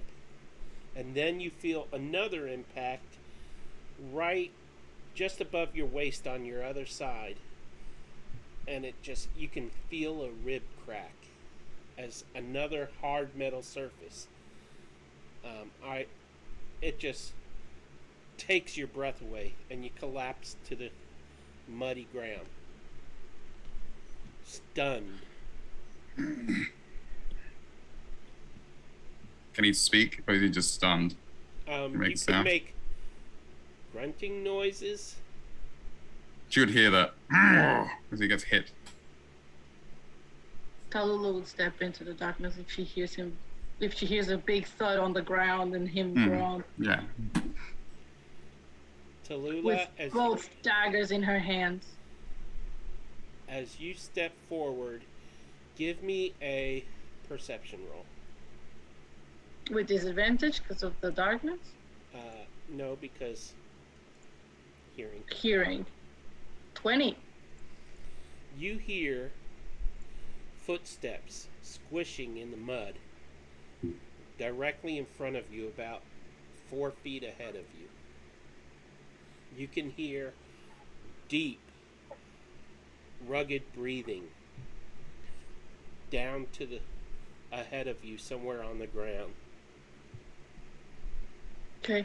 She's gonna try and with the dagger, trying to aim for the upper body, but not stab, just try to put the tip of the dagger up to the person in front and say, I see you. Stand down.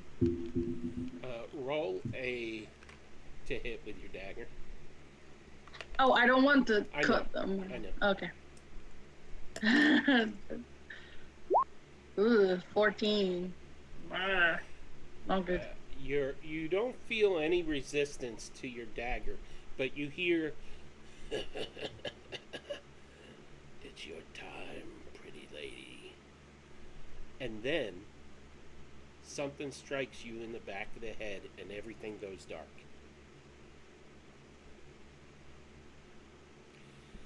Illiken, It was nice meeting you, everyone. Time for my new character. Illiken, you are laying gasping in darkness. And then the darkness just kind of shifts after a few minutes. As Does he not hear me collapse? he You heard don't hear you her grunt even down. as you were hit, and Right. but you were unknown to you. You didn't hit the ground. Someone actually stopped you from falling to the ground. The darkness, Illiken, starts withdrawing deeper down the alley. And as you're gasping, you get up on a knee and an elbow on that knee, and you look around, and the darkness is retreating, and then it's gone. And then you look around again until Tallulah is gone. Does he see where it's receding to? It's like a Just trail. deeper Is it down just like the alley, and then it just disappears into the darkness of the shadows because you don't have much light to go by. Can he move? The Or is he still lantern is laying groggy? on the ground a few feet away from your reach. You can move, but as you rise to your feet, your rib is hurting a little bit. It's a little hard to breathe, and you kind of stagger a little bit, and then you reach down. Well, it's up to you if you want to retrieve the lantern, but you're able to move, just maybe not very quickly. Half movement, maybe. We'll grab it. Go, Tallulah! Looks around. They dare! And he gets up and he just starts to try and run after hobbling, I assume, to behind the darkness with the lantern in front of him. Further down the alley? Mm-hmm. Okay, you reach the end of the alley. You said you took the hood off the lantern, right? Oh yeah, he would. Okay. To like give more So light. as you go further down the alley, you reach the end of the alley, and it continues to the right in the darkness, and you can't see anything in the darkness beyond the edge of the light. You don't hear anything. You don't see anything. The alley, as you're traveling down here, you see a couple of doors here and there that are shut. You see stairs going up to another door on the left, and you just, as far as you can tell, whoever took Tallulah could have disappeared through any one of these doors or continued down the alley. Doesn't see any receding darkness. It's just the alley with the doors. No, beyond the edge of your light is nothing but darkness, because you don't have dark vision, and you can only see as far as the light goes, and they're beyond that.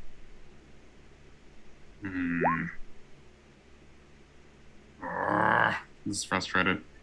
He will go to the first door and kick it. Tallulah! Smack! Just kicks Give the me door. a strength ability check. Oh no. This is how Illikin gets put in jail. Yeah. Just destroying public property. 23. 23. Good thing we know that ship's taking prisoners. The door splinters. It is badly made. The wood is dried out. It was flimsy to begin with on the hinges, and it just bursts inward and breaks apart. And inside, sitting at a table, is a man in nothing but his underpants, eating a biscuit with cheese on it. And he turns and looks up at you, shakes his head, closes his eyes, and turns back to eat from the biscuit. That's my next PC. Man, Man. Sorry, I didn't mean to ruin the moment. Hail I'm the sorry. biscuit man. Yeah. he points at him. A biscuit can. Is he a man? Is he a man, elf, dwarf? He's a human. What is he? He's a human. You, Van! Where is Tallulah? And just like slams the table and looks at him. He looks up at you. You can see bags under his eyes. And now remember, before you came in, he was just using a candle. Roll me a perception roll. And anyways, while you're doing that, you see bags under his eyes. You see he looks very pale. And you notice as you hit the table, a powdery substance on the table bounces up and kind of spreads around in the air a few inches and then settles down. His like pupils are kind of dilated too. Yeah, definitely awesome.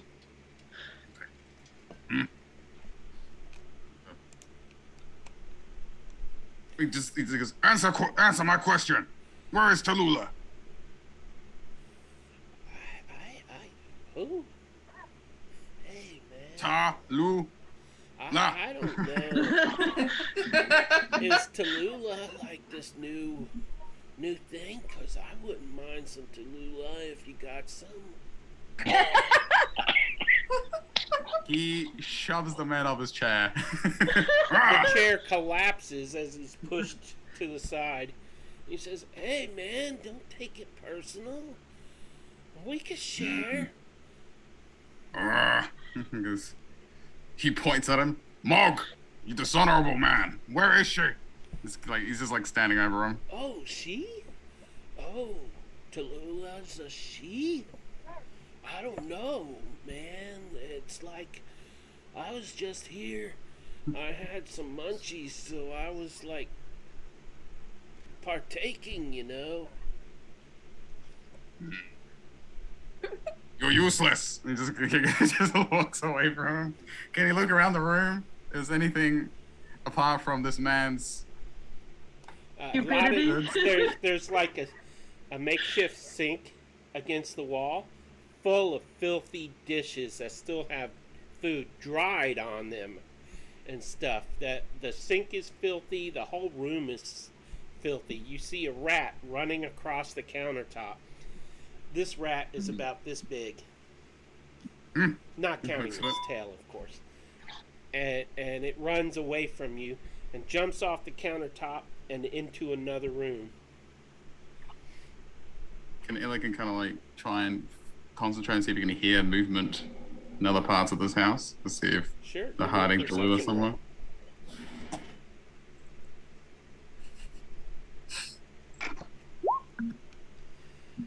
You hear skitter-scattering and pitter-pattering of tiny feet in the walls in the other room. You hear this one rat is just like hauling through into the darkness of another room. But you also hear noises of other rats scurrying about in the walls and that sort of thing. But you don't hear any other people. And he looks at the man on the floor, and walks out, like in a hurry, and he's going to the next house. He's gonna go kick everybody. He's going door to door, smashing down every door. Kicking down doors. Role play every single one. I'm just kidding. Every single one. Biscuit Man 2.0, 3.0, and 4.0. Biscuit Man 1, Biscuit Man 2. So, give me a strength ability again. Or athletics. Okay. Another he kicks in, the baby starts to cry. Oh, no. You woke breaks her his foot. up. Yeah, like that's the one he gets kicked out of. You won't get the out of here. Again. So, this 16. door doesn't splinter as much, but it bounces hard off a wall as you kick it in, and bounces back at you, and then you push it in, and you see before you a dark hallway. Your lantern is lighting the hallway. The walls are brownish stained, like water damage. You can see black mold on the walls near the ceiling, and the ceiling is moldy and that sort of thing. And there's a door at the end of the hall. He readies his weapon. He goes, "Bring me my Tallulah! Face me!" He just like looks around. Anyone come out? No. Everything is quiet, other than the pitter-pattering of tiny feet in the walls. He'll approach the door. There was a door at the far end, right? Or am I just imagining things? Oh, you open the door at the other end of the hall? Oh, I'm sorry. Yeah, As carefully. You open that like, door. It opens out onto the street on the other side of the building.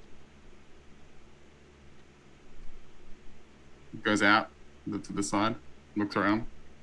Can you see any signs of Tallulah being dragged somewhere? Or no, just people?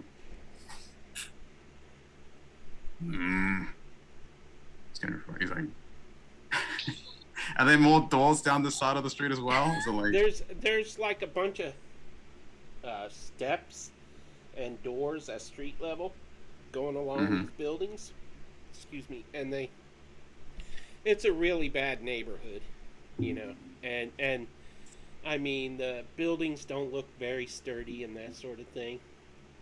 You know, there's trash along the street. There's no one visible at this hour. He'll go to the next. He'll take his hammer to the next door, just smashing his way through the neighborhood. Okay. Are you keeping an eye on the Zoom chat? Me? Yeah. Sure. Now. He is now. Apparently.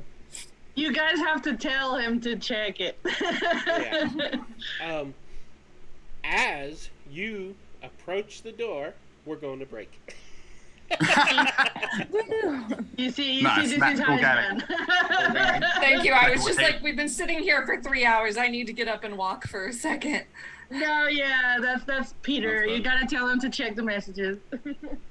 Oh, that's why I had to multitask and put the tablet in the meantime. 10 minutes, okay? Yep.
And we're are we? back.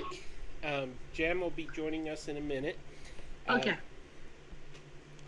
Illikin, time has passed. A couple hours.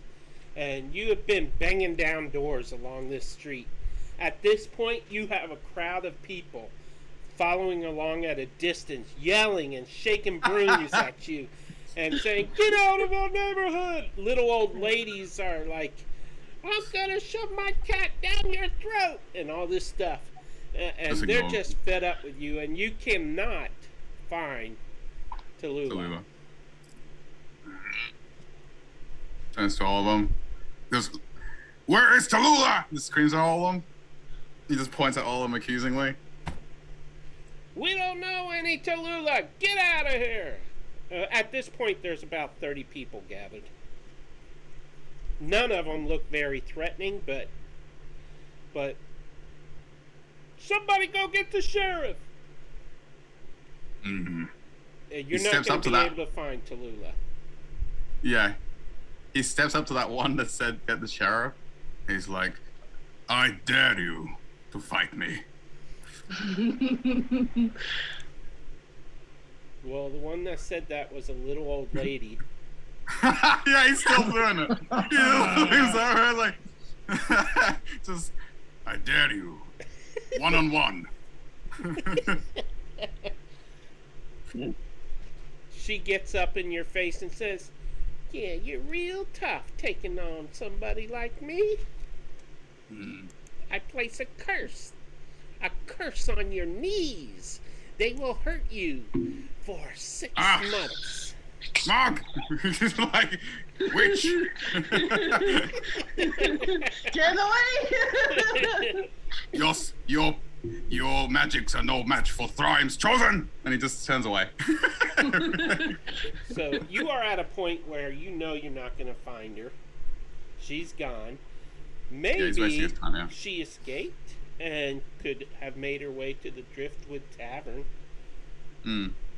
No, he would just look away in disgust from this old woman who's trying to curse him and just leave. He's just like, he's done. Okay. You go totally in the wrong direction. Of course he does. But you do come to a window that has one of those signs, and you realize you're going in the wrong direction. And you draw the map in the dirt, look at it, realize you can't take the dirt with you, and it still holds the map that you just made. But you shrug and you start walking in the direction the map directed you. And then we return to the confrontation. Dun, dun, dun. Da, da, Jem, I will be getting to you in a minute. That's cool. She's enjoying her drink. Yeah. By now, she's on her 5th drink. The only one of us that actually makes it, Tice would know. Yeah. So, when we left this situation, Theron was drawing his blade. Beta had his dagger out, I believe. No, just hand moved to it. That was all. Okay. We're both hands on top of Hilt. Do what? Yeah, we both have moved our hands from his weapons. dagger, That's all. and I got hand on top of my sword hilt. Okay. Not fully drawn, just. That's right, and you said you don't want any trouble, or you Yes. don't want to do this, or something like that. No, we don't want any trouble.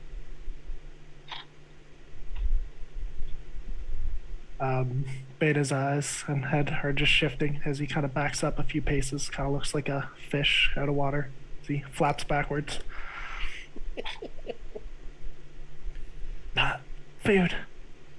Not slave. Don't look at me like that. Come any closer and you'll get trouble. Excuse me. No one thinks that you're food.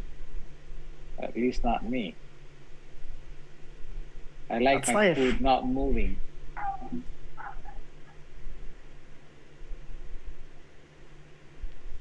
Not slave.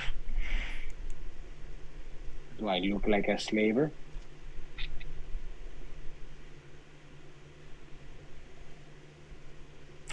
You can tell that he is not willing to answer that. At that point, I keep reaching for my shield. Okay.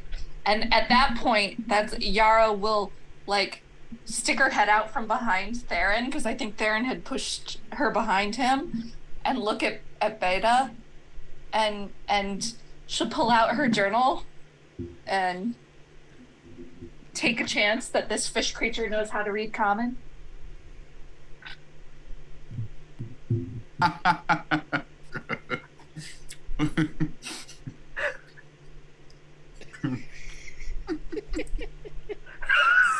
So good.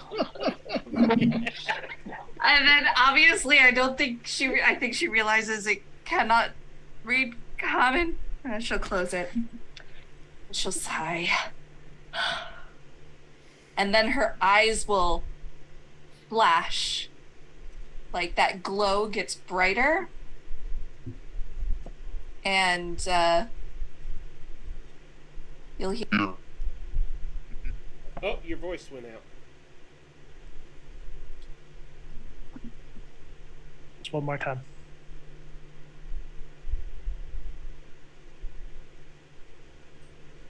We all shake our heads. I was shaking my head, but my camera was off. Ramon turns on his camera just to shake his head. Yeah, I was like, oh yeah, what? That's just I'm still shaking.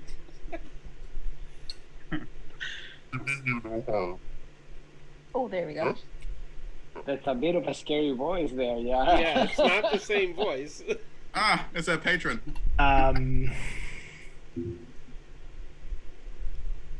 Instantly, Bettable like drops into like a low submissive position. Eyes are just darting everywhere, trying to figure out where this is coming from.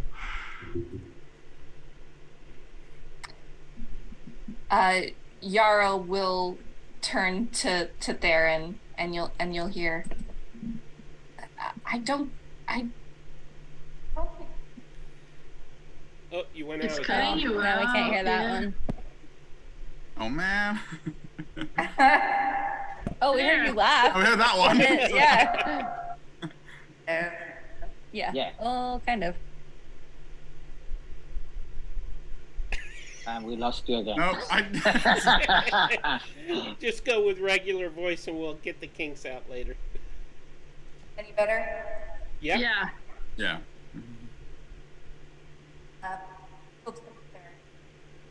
No. It faded. It like Yeah. starts to, and then your sensitivity like dive bombs. I don't know what's going on. It was like, nope. Okay, I did some stuff with my settings that I should not have fucked with. Sorry. Just can't do it in character. First one. Yeah. I'll be right back. Keep role playing. All right.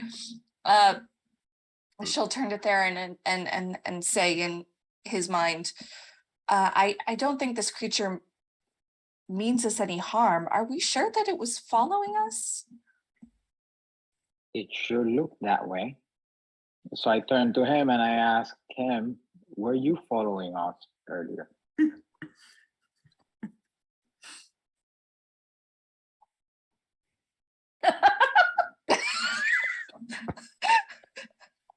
I can see the wheels. No. Deception at disadvantage. Yeah.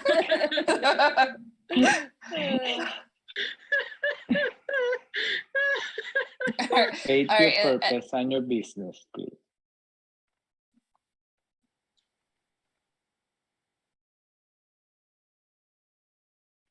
Yep, that is a 22 at disadvantage. What? Holy At guacamole. disadvantage? Holy crap. He has a plus 18? I don't know. Did something roll wrong? It's okay. I only rolled because you told me to. No, it's a we plus can skip 4, the- sorry. Plus 4, so yeah. Yeah, he rolled 18, a- yeah. He rolled a 20 Plus and 18 at level 1. Wow. No, I was like, what? No. it We're can't gonna be. breeze through this campaign, guys. I see do 2d20. Yeah, it's he rolled a 20 and an 18, so it's 22 deception. Wow. Ooh. Oh wait, this is Get what I it. need to see. Sorry, I'm I still getting used to understanding the roles in both D20 and Yes. Oh, that's okay. So you That's see okay, this yeah. submissive fish boy crouched low to the ground, just all like frost frozen eyes, staring at you in fear. That is obviously saying no without any heart, but you can't help but feel sorry for the guy. Right, and Yara's a bleeding heart, so she'll be like, I think he's fine. I think we should just go on our way and leave him about his. Maybe see if he needs help. He looks like he's a fish out of water. so let's see. I'm supposed to be deceived. You are supposed to be deceived, yeah.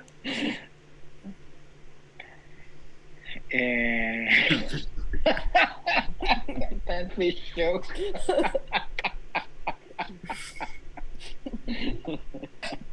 Uh, so I will put the shield back and say nothing.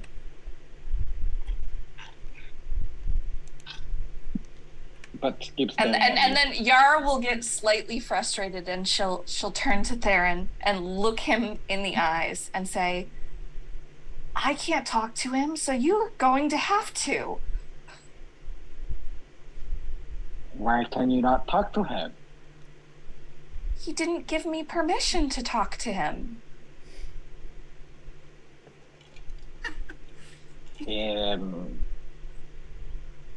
What are you? Turning towards the fish. I was going to say, who are you asking? Ask people what they are. Come on. You can't just ask people who they are. Yeah, you can't You just. can't Yeah. ask people what they are. Are you? Come on. Oh, Tereng is very blunt. That was like Who and the what are you? fish thing as he thinks for a moment. Lokatha? Is that your name?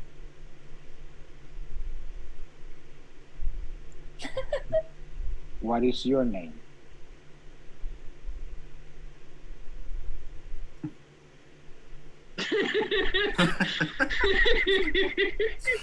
Edible. Right. What was it? I missed it. Excuse me. I missed it. Betabo. Ah. Battle. My friend here would like to be able to talk to you, but she's not able to speak with her voice, so she speaks directly to your mind. Do you understand what that means? Like shakes his head yes, and then immediately shakes it no. You're like, She has no. no voice. You will hear her inside, and I point to the head.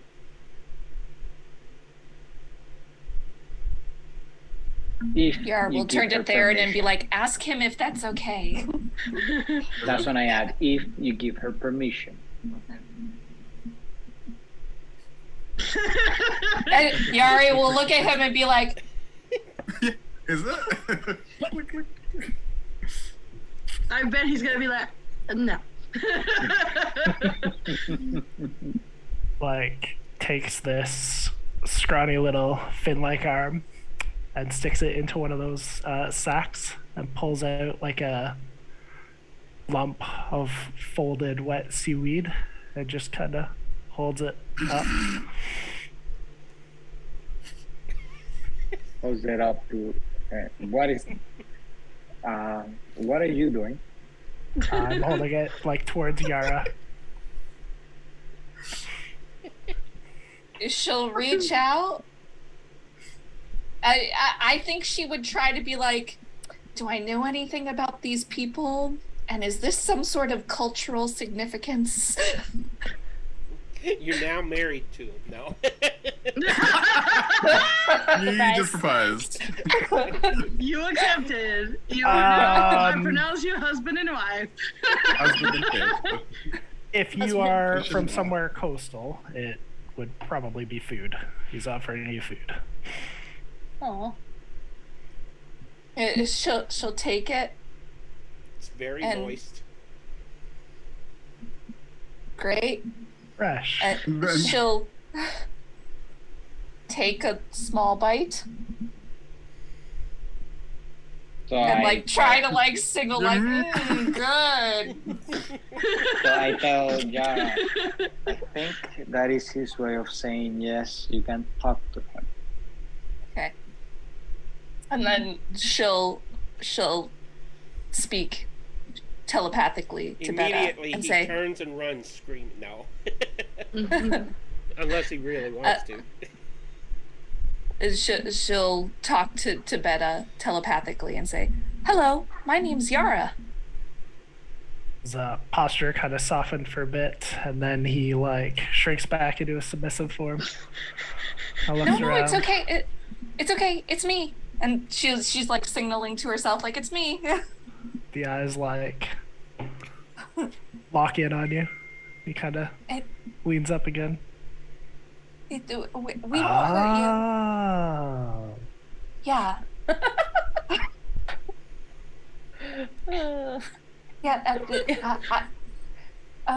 Where are you going, Beta Bull? To the sea of moving ice. I don't know what that is. I'm assuming up north where we're trying to go as well? That way? And she'll point to the north. Is that the direction of the tavern? No.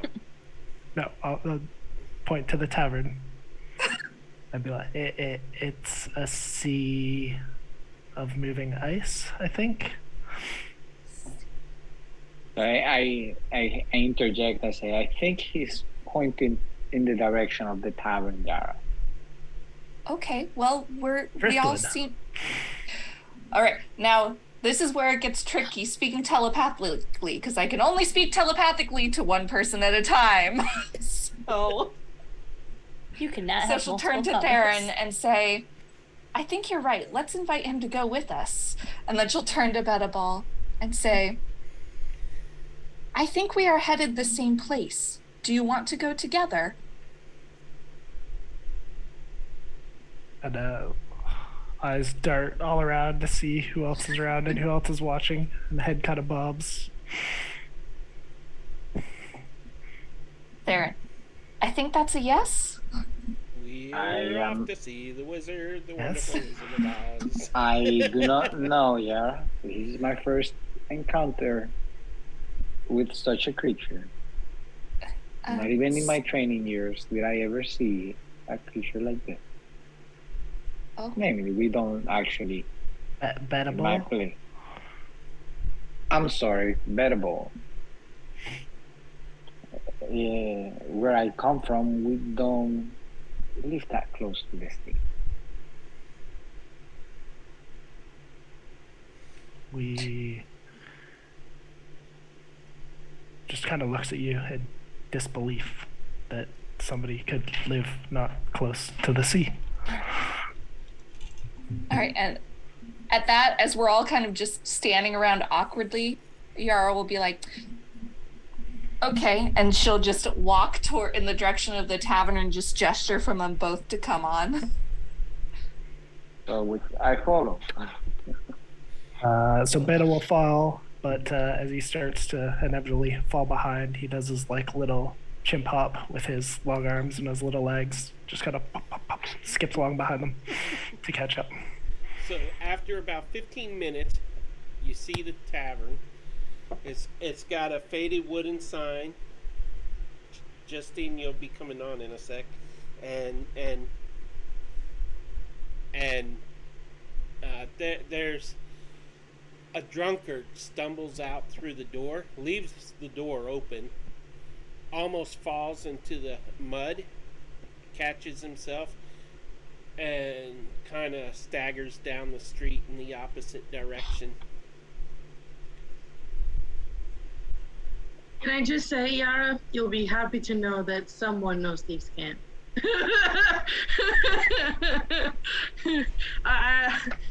We have a rogue. I guess, Yara, you'll need to start doing classes of thieves can to the Teach us so that we can start understanding you.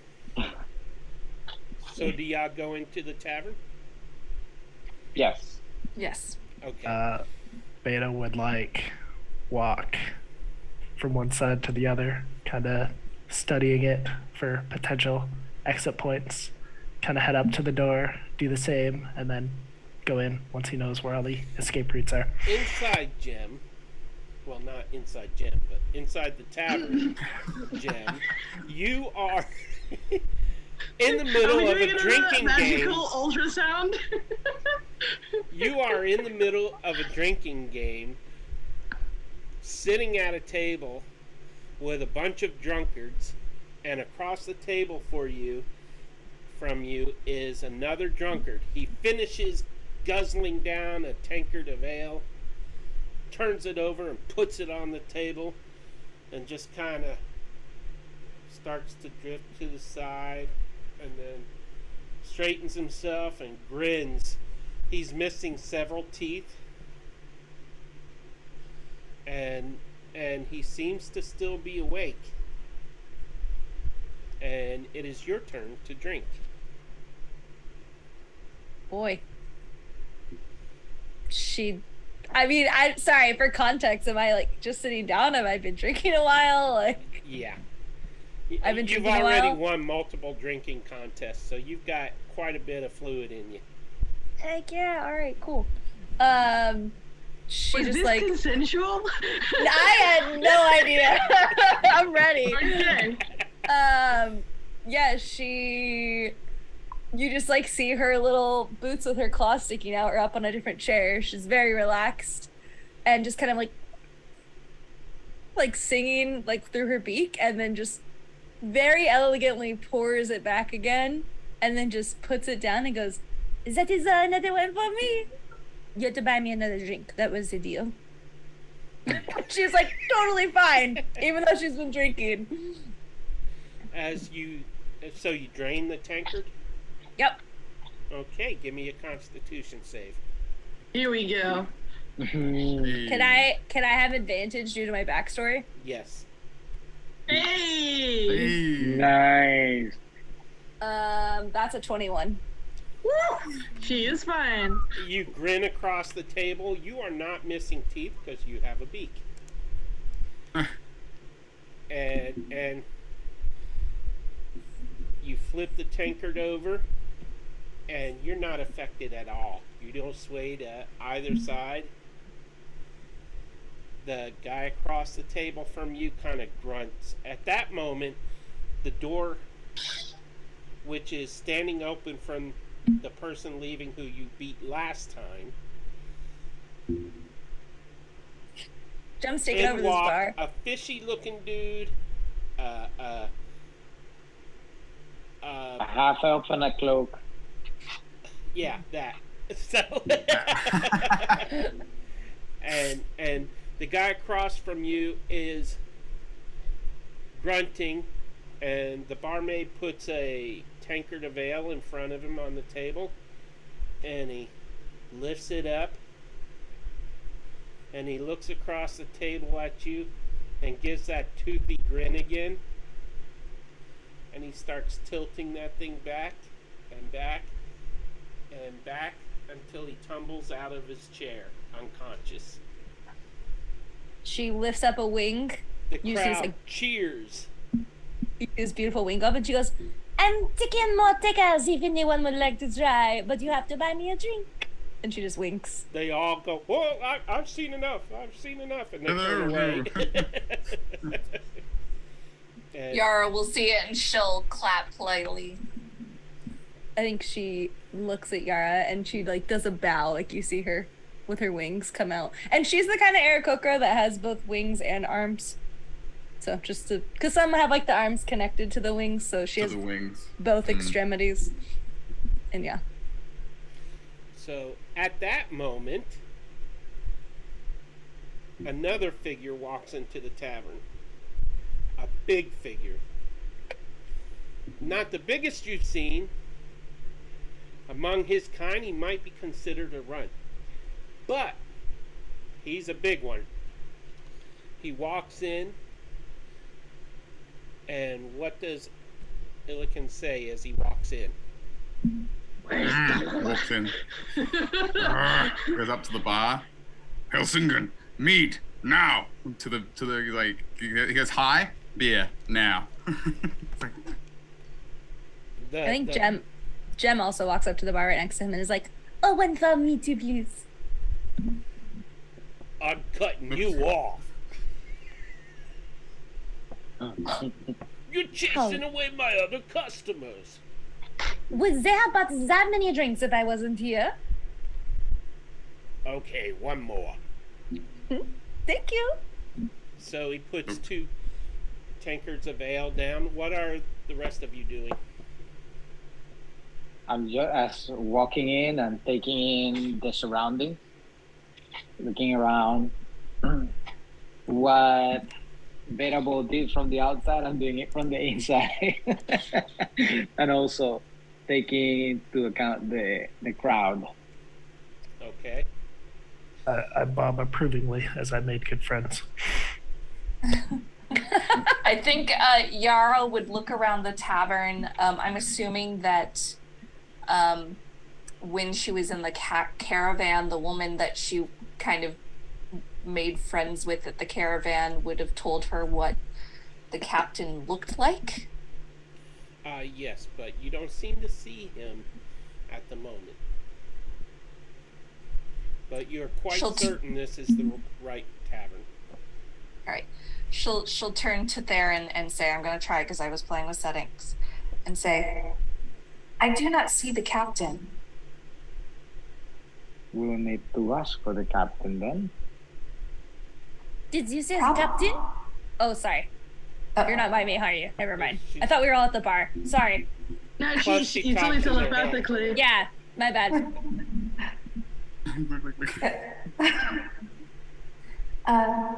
Yes, would you mind asking the bartender? I'm getting a little tired of speaking like this. We will need to figure out a way of how else we can also talk around as well to make it easier if we keep traveling together. Do you use any other ways to talk? I mean, I can write and use thieves' cant, but nobody seems to speak it. Well, if you teach me the thieves' cant, I can eventually help with the communication. I did used to teach some students in my village, so yeah, I could probably start trying to teach some thieves' cant. All right. Well, in the meantime, let's try to get some information. So we head into the barkeep. Okay. And I turn to, would you like something to drink? To Jar. And I look for Beraba. I would love a glass of water or juice or something. Okay, and then where is Beraba? Probably like right on your heels. One eye would be like watching as he has probably assumed the two of you are talking. The other is kind of like staring at the Goliath and the Aarakocra that he has probably never seen or heard of before. Either of them? I would assume so. Nice. Okay. So I asked the barkeep for a drink. Barkeep. Yes. A glass of water for the lady. And I'll have If she tanker wants myself. water, there's plenty in the puddles outside. This is an establishment. You know, As Illiken hears the this. barkeep says that, she'll turn her eyes to him, and her eyes will glow, and I'm going to use my background feat of Haunted One. Dun dun dun. I feel like it was also gonna do something. I just got like the barkeep is in He trouble. turned, he heard that. He turned. Yes, I literally rolled perception to see if I could hear it too. Yeah. Those who look into your eyes can see that you faced unimaginable horror and that you are no stranger to darkness. They might fear you. Commoners will extend you every courtesy to do their utmost to help you. Unless you've shown yourself to be a danger to them, they will even take up arms to fight alongside you should you find yourself facing an enemy alone. Sorry, Missy. Water? I think we've got some of that somewhere. One second, and he disappears into a room behind the bar. You hear some clanging and some dipping into a bucket, and then he comes out and say, with a half smudgy cup that clearly isn't very clean. This is the best I've got, Missy. The water inside is clear, though. Okay, as long as the water's clear, she'll take it, and she'll, sign in Thieves' Cant, thank you. I would like to pour it out and offer you my water sack instead. Water quality is very important. I'm sorry.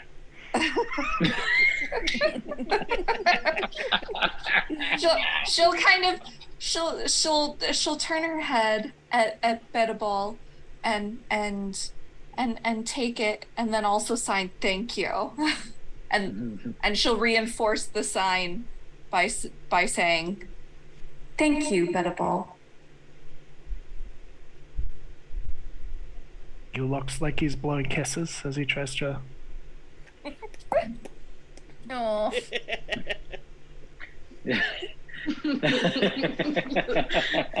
I love him.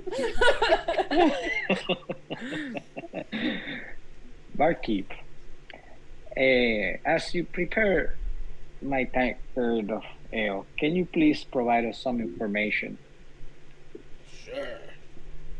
What can I help you with?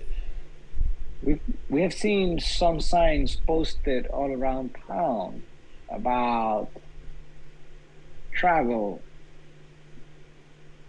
and some job with that travel. Can you tell me more about this? His eyes kind of glance past Illiken and look at Jem, and then he nods his head and says, "Ha, you're one of them too. Yeah, the man you're looking for is right in that room, right over there. Just go through that door." Would Jem have noticed eye contact and heard this conversation? Yeah. She lays a hand. Pardon me, I don't mean to eavesdrop, but that man is very rude. So I'm letting you know you might want to finish your ale first. You broke our plan. Sorry. She would do it though. I'll drink my ale and I thank you, Miss. Are you looking to cross the ocean as well? Yes. Well, if I happen to be on the same boat as you, we can have another cheers. I will skip the cheers for now. I do need to talk to the captain. Au revoir. But thank you for the hospitality. And she just continues to drink. I mean, kind of making side eyes at Illiken, because I feel like he's acting really angry. She's just like, is this The whole safe? time he's just been looking around for someone. Just looking, he's drinking. At that moment, the door kind of cracks open, and the captain sticks his head out to see if Jem left and decided not to come back. No, she's still there. She looks right at him. And she just, hello. Do we all see him doing that, or he's Yeah, trying to you be all sneaky? notice, and then he goes. He sighs, rolls his eyes, and closes the door and goes back in. That's your man. Thank you. So I head in that direction then. Okay. Yara will follow, and as she does, she'll turn to Jem and kind of like wave as she's leaving. Again, Gem's like feathers poof a little, and she just dips her head politely, and then they kind of come back in. Bandball? Betta would have like Give me one one moment. eye drifted to Jem as she was talking to his new friends, but by now he would have like plumped his chin on the bar, sort of like a dog, and just looks up at the bartender. Bread and goulash.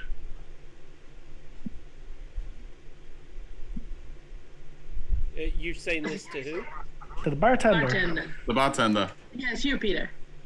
Oh. Yeah, that's me, Peter. Chop chop. The bartender. It's after hours. You're not gonna get any food. The kitchen's closed. You're lucky that you're getting drinks. Which, by the way, you haven't ordered any. Now come now. There has to be some bread. I will try to persuade you with another gold coin. And she slides it across. He looks down at it and slides it back to you, sighs and digs, reaches under the bar and pulls out a very hard, stale loaf of bread with bites taken out of it. Says, "This is all that's left." Just inhales it like Kirby style. Well then, it's on the house. I tried. The other eye like circles back. Blicken will lean to the right. Wait, Your So you eyes have are no- really creeping me out. what? Mine? He looks to the better ball. Oh. He's just like so offended. He's like, what? Why is everyone in this town so rude? Looks at her, is like, I know. No honor. He goes, bartender, food, meat. Do you have any? No, sir. That's Used why. to it. Are you here for the same reason? I'm looking for Tallulah. You seen her? He starts describing her. Blue hair. Small. He goes, Small Keep is like going down. 5'10". Yeah. 5'7". Small is 5'7". No, there's no one like that around here. Turns away. Now, is Ilkin good enough at describing things that I would recognize her as what she is? He goes, he's like, small. I'm like, you sure? Pointy is. Yeah, elf. He tries to think of the word in common. Elf, yes. Was it? Oh, he's like, was she? Yes. Elf, Yes, no. yes. To himself. Probably. He's looking at the bar. He's like, he was asking him. No? Turns away. But are you guys behind him at the bar? Because he's just standing there, just leaning forward. So if he turns what around, would he do- bump into you? Better ball? My chin was on the bar, and I probably like slunk back out of the way, looking up at you, wanting no trouble. Likely towards Jem, because she was half sticking up for me, and I think the other two had started to make their Yeah. way. They're approaching the door where the captain is. He looks at Jem and goes, you, Hilsegan, he goes, hello. I'm Illican. Have you seen my friend Tallulah? I have not seen anyone with that description. My name is Jem. Jem, he can't pronounce. He's like, Jem. That's perfect. Good job. Thank you. And what's and she goes, and what's your name? And she just looks at this. He has to look as well. Yes, what is your name, Fishman?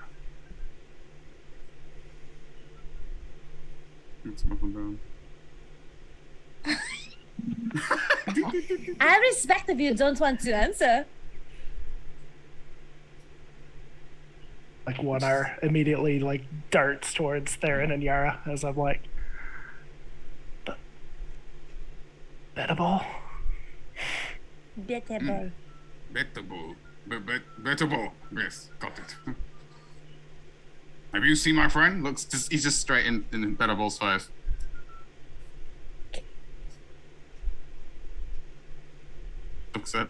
Looks at Sham like, is he okay? Like, Probably. Can I probably? Can I roll perception Probably. to see if I see anyone with that description? Sure. Oh, cool. Let's see what my thing is, but it's not good. Cool. What? That's gonna be a 9. Well, it's pretty obvious no one in the tavern matches that description. No one in the tavern is blue. Yeah. No one is Hey. blue. I'm just making sure. Illiken is a little shade of blue. Mm. That doesn't count, Peter. He's the one asking. That's right, Peter. She's like, you said he was an elf? He. Well, I believe that gentleman over there is an elf headed towards the door. The other one had her hood on. I don't know what she's, but I didn't see any blue. Hmm. You would And she- recognize him as a Goliath, and you would know that Goliaths are rumored to come from Icewind Dale. Oh, I would? Yes. Oh, cool. He goes, Duncan, thank you. And he goes towards the door. Wait, a quick question. Yes? Are you from Icewind Dale? He kind of tenses up a bit. Okay. Yes. Are you going on the ship? He goes, it is my mission to tame Icewind Dale. It's Thryne's name. And he turns away. Okay, I'm going to follow him. And she just starts following him. He's like, yeah. I try and strong guy.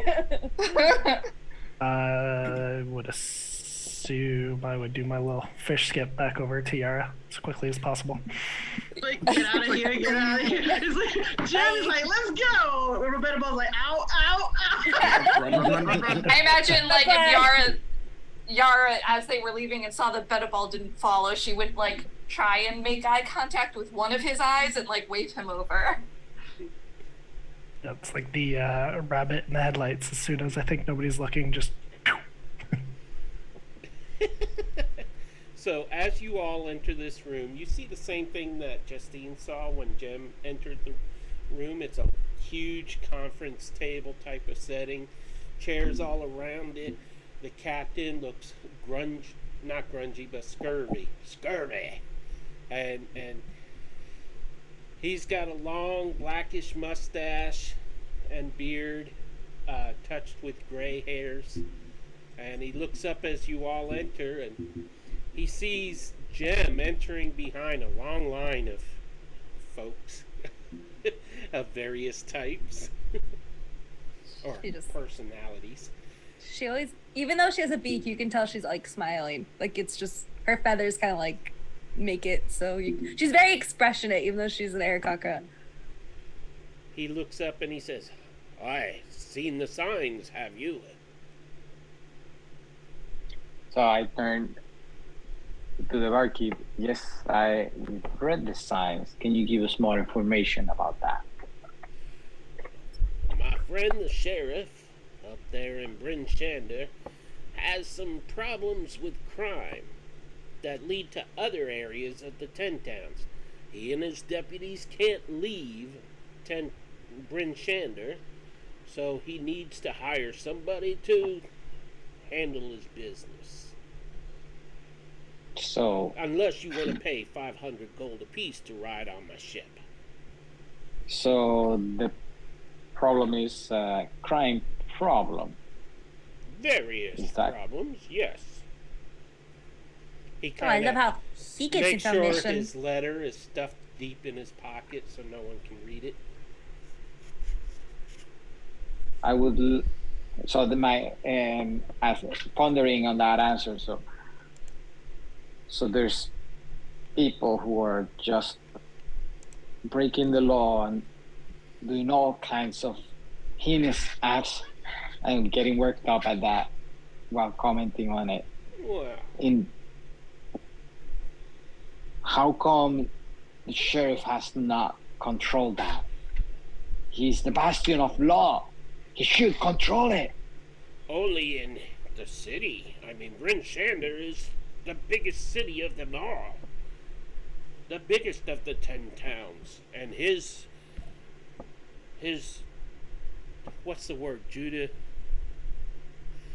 Jurisdiction? Yeah, jurisdiction is only in there in Bryn Shander. But he can hire people to investigate at least, and I imagine that's what he wants. It's good pay. What is the pay? You'll have to talk to him about that. I know he's an honorable man.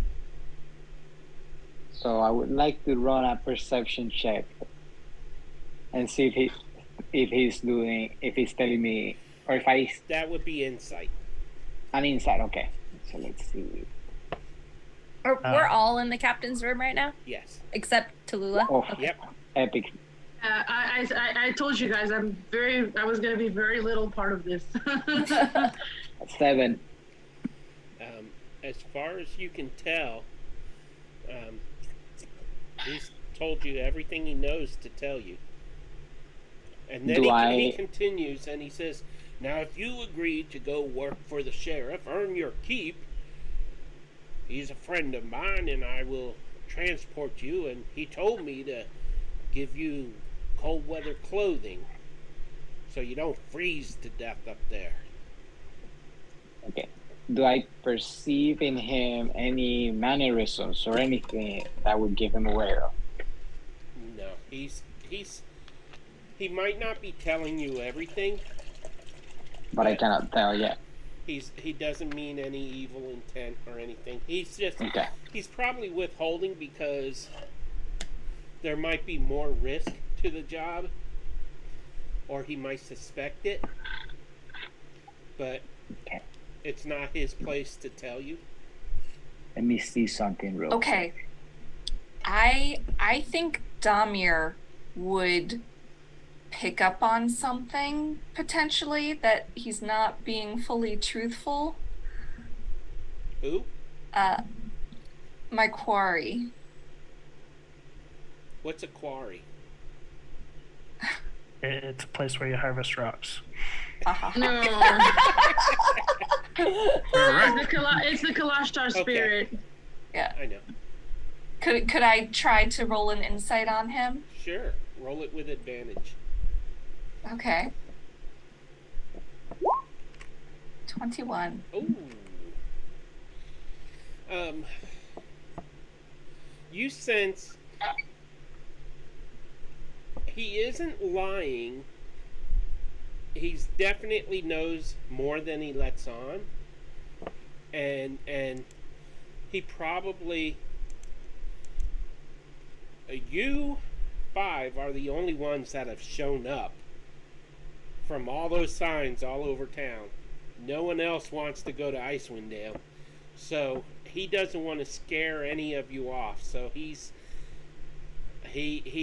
knows there's more risk to this job, that you'll be in danger as you do the work, but that's about all he's hiding.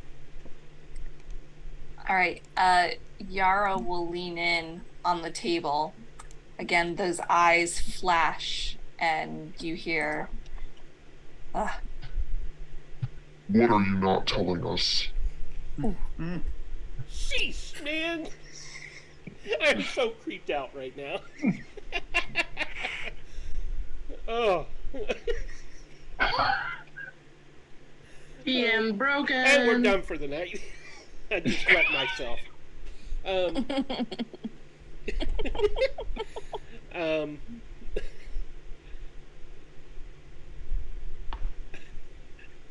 how do I respond to this? Jumping Jehoshaphat! What was that? Are you Yara a witch? just- Ooh. Yara just turns her head and blinks at him and shakes her head.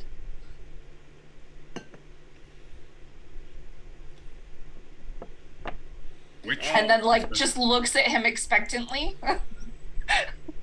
Roll an intimidation. I don't really have that great of intimidation.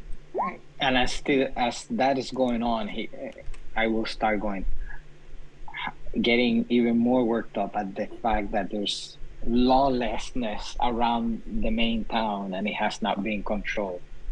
So I'll keep ranting at it. There's been some killings of late in the 10 towns. No one knows who it is, but he needs somebody to look into that, and that's all I know.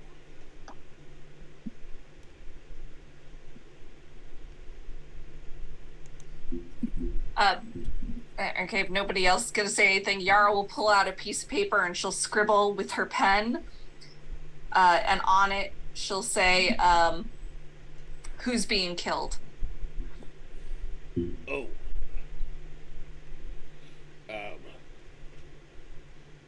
People. They're finding bodies here and there, you know. I don't know She's the like- details, but someone is killing them or something. She's like, kids, question mark, women, question mark, Sure. elderly. Sure. Yeah, sure. Puppies. Yeah. I suppose so.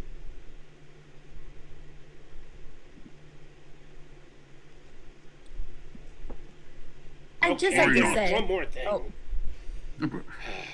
Would you just stop staring at me with those eyes? She just Understandable. turns her head and keeps looking at him. Oh, Very well. I will take the job. oh, that's good. That's good. And you, little lady, be careful not to get in the lottery when you get there. That's all I'm saying. You don't want to be in the lottery. Because you, Illican here, will take care of this problem. In Thrime's name. He turns away. And Jem, you already agreed, right? Yeah, I think she's been listening to all this, and she goes, "Well, now I know that if I ever want information, I just have to bring a group."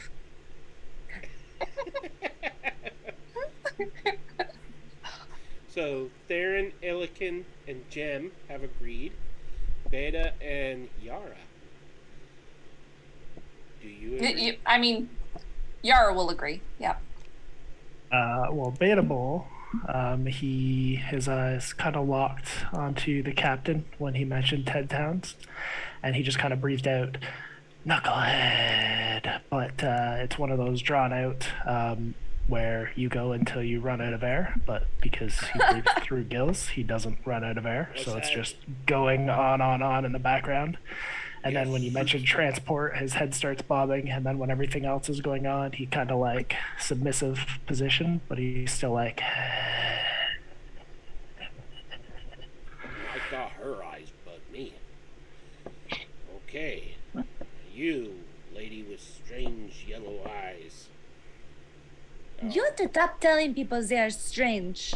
Everyone Yes. is beautiful in their own way. Okay. And he points in the corner. See that stack of clothing there? Be wearing that tomorrow when you show up at the ship on the docks. You can stay in rooms here at the tavern for the night. Ooh. The sheriff Acceptable. is already prepaid. Jem goes up and it goes, "Do you have any other color but brown? What's that? Do What you have kind of any language is she speaking? Do you have another color? And she points at the things. Elikin will go up to the captain. With a little Yeah. hand on her hip. Yeah. Sorry, Yeah. go ahead, Elikin. Elikin will go up to the captain and he's like, you are going to stop being this dishonorable. And he's going to poke him in the chest.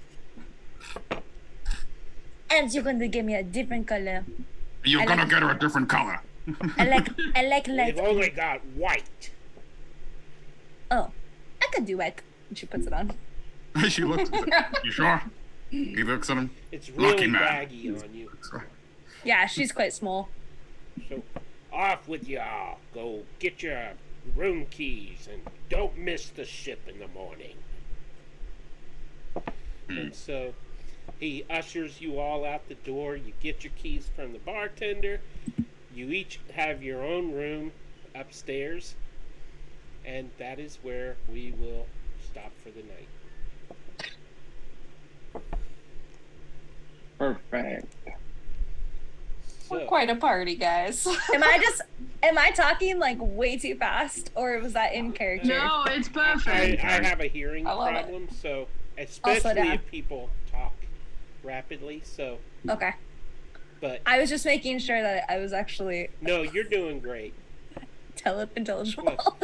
In that case, the character let me ask what language you were speaking. So, Yeah, I'm just. This is the only part that I really regretted about not being there, was that I couldn't have. I noticed that you were using sign language for thief scan, so I was like, I was ready to go. Like, I was ready to go, and you're like, And kidnapped.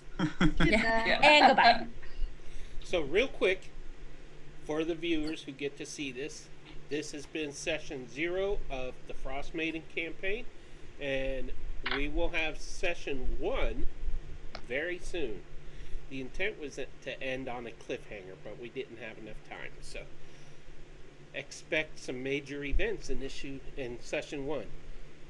Oh, lovely. So, and thank you for watching. Bye. We just like role playing too much. Au revoir.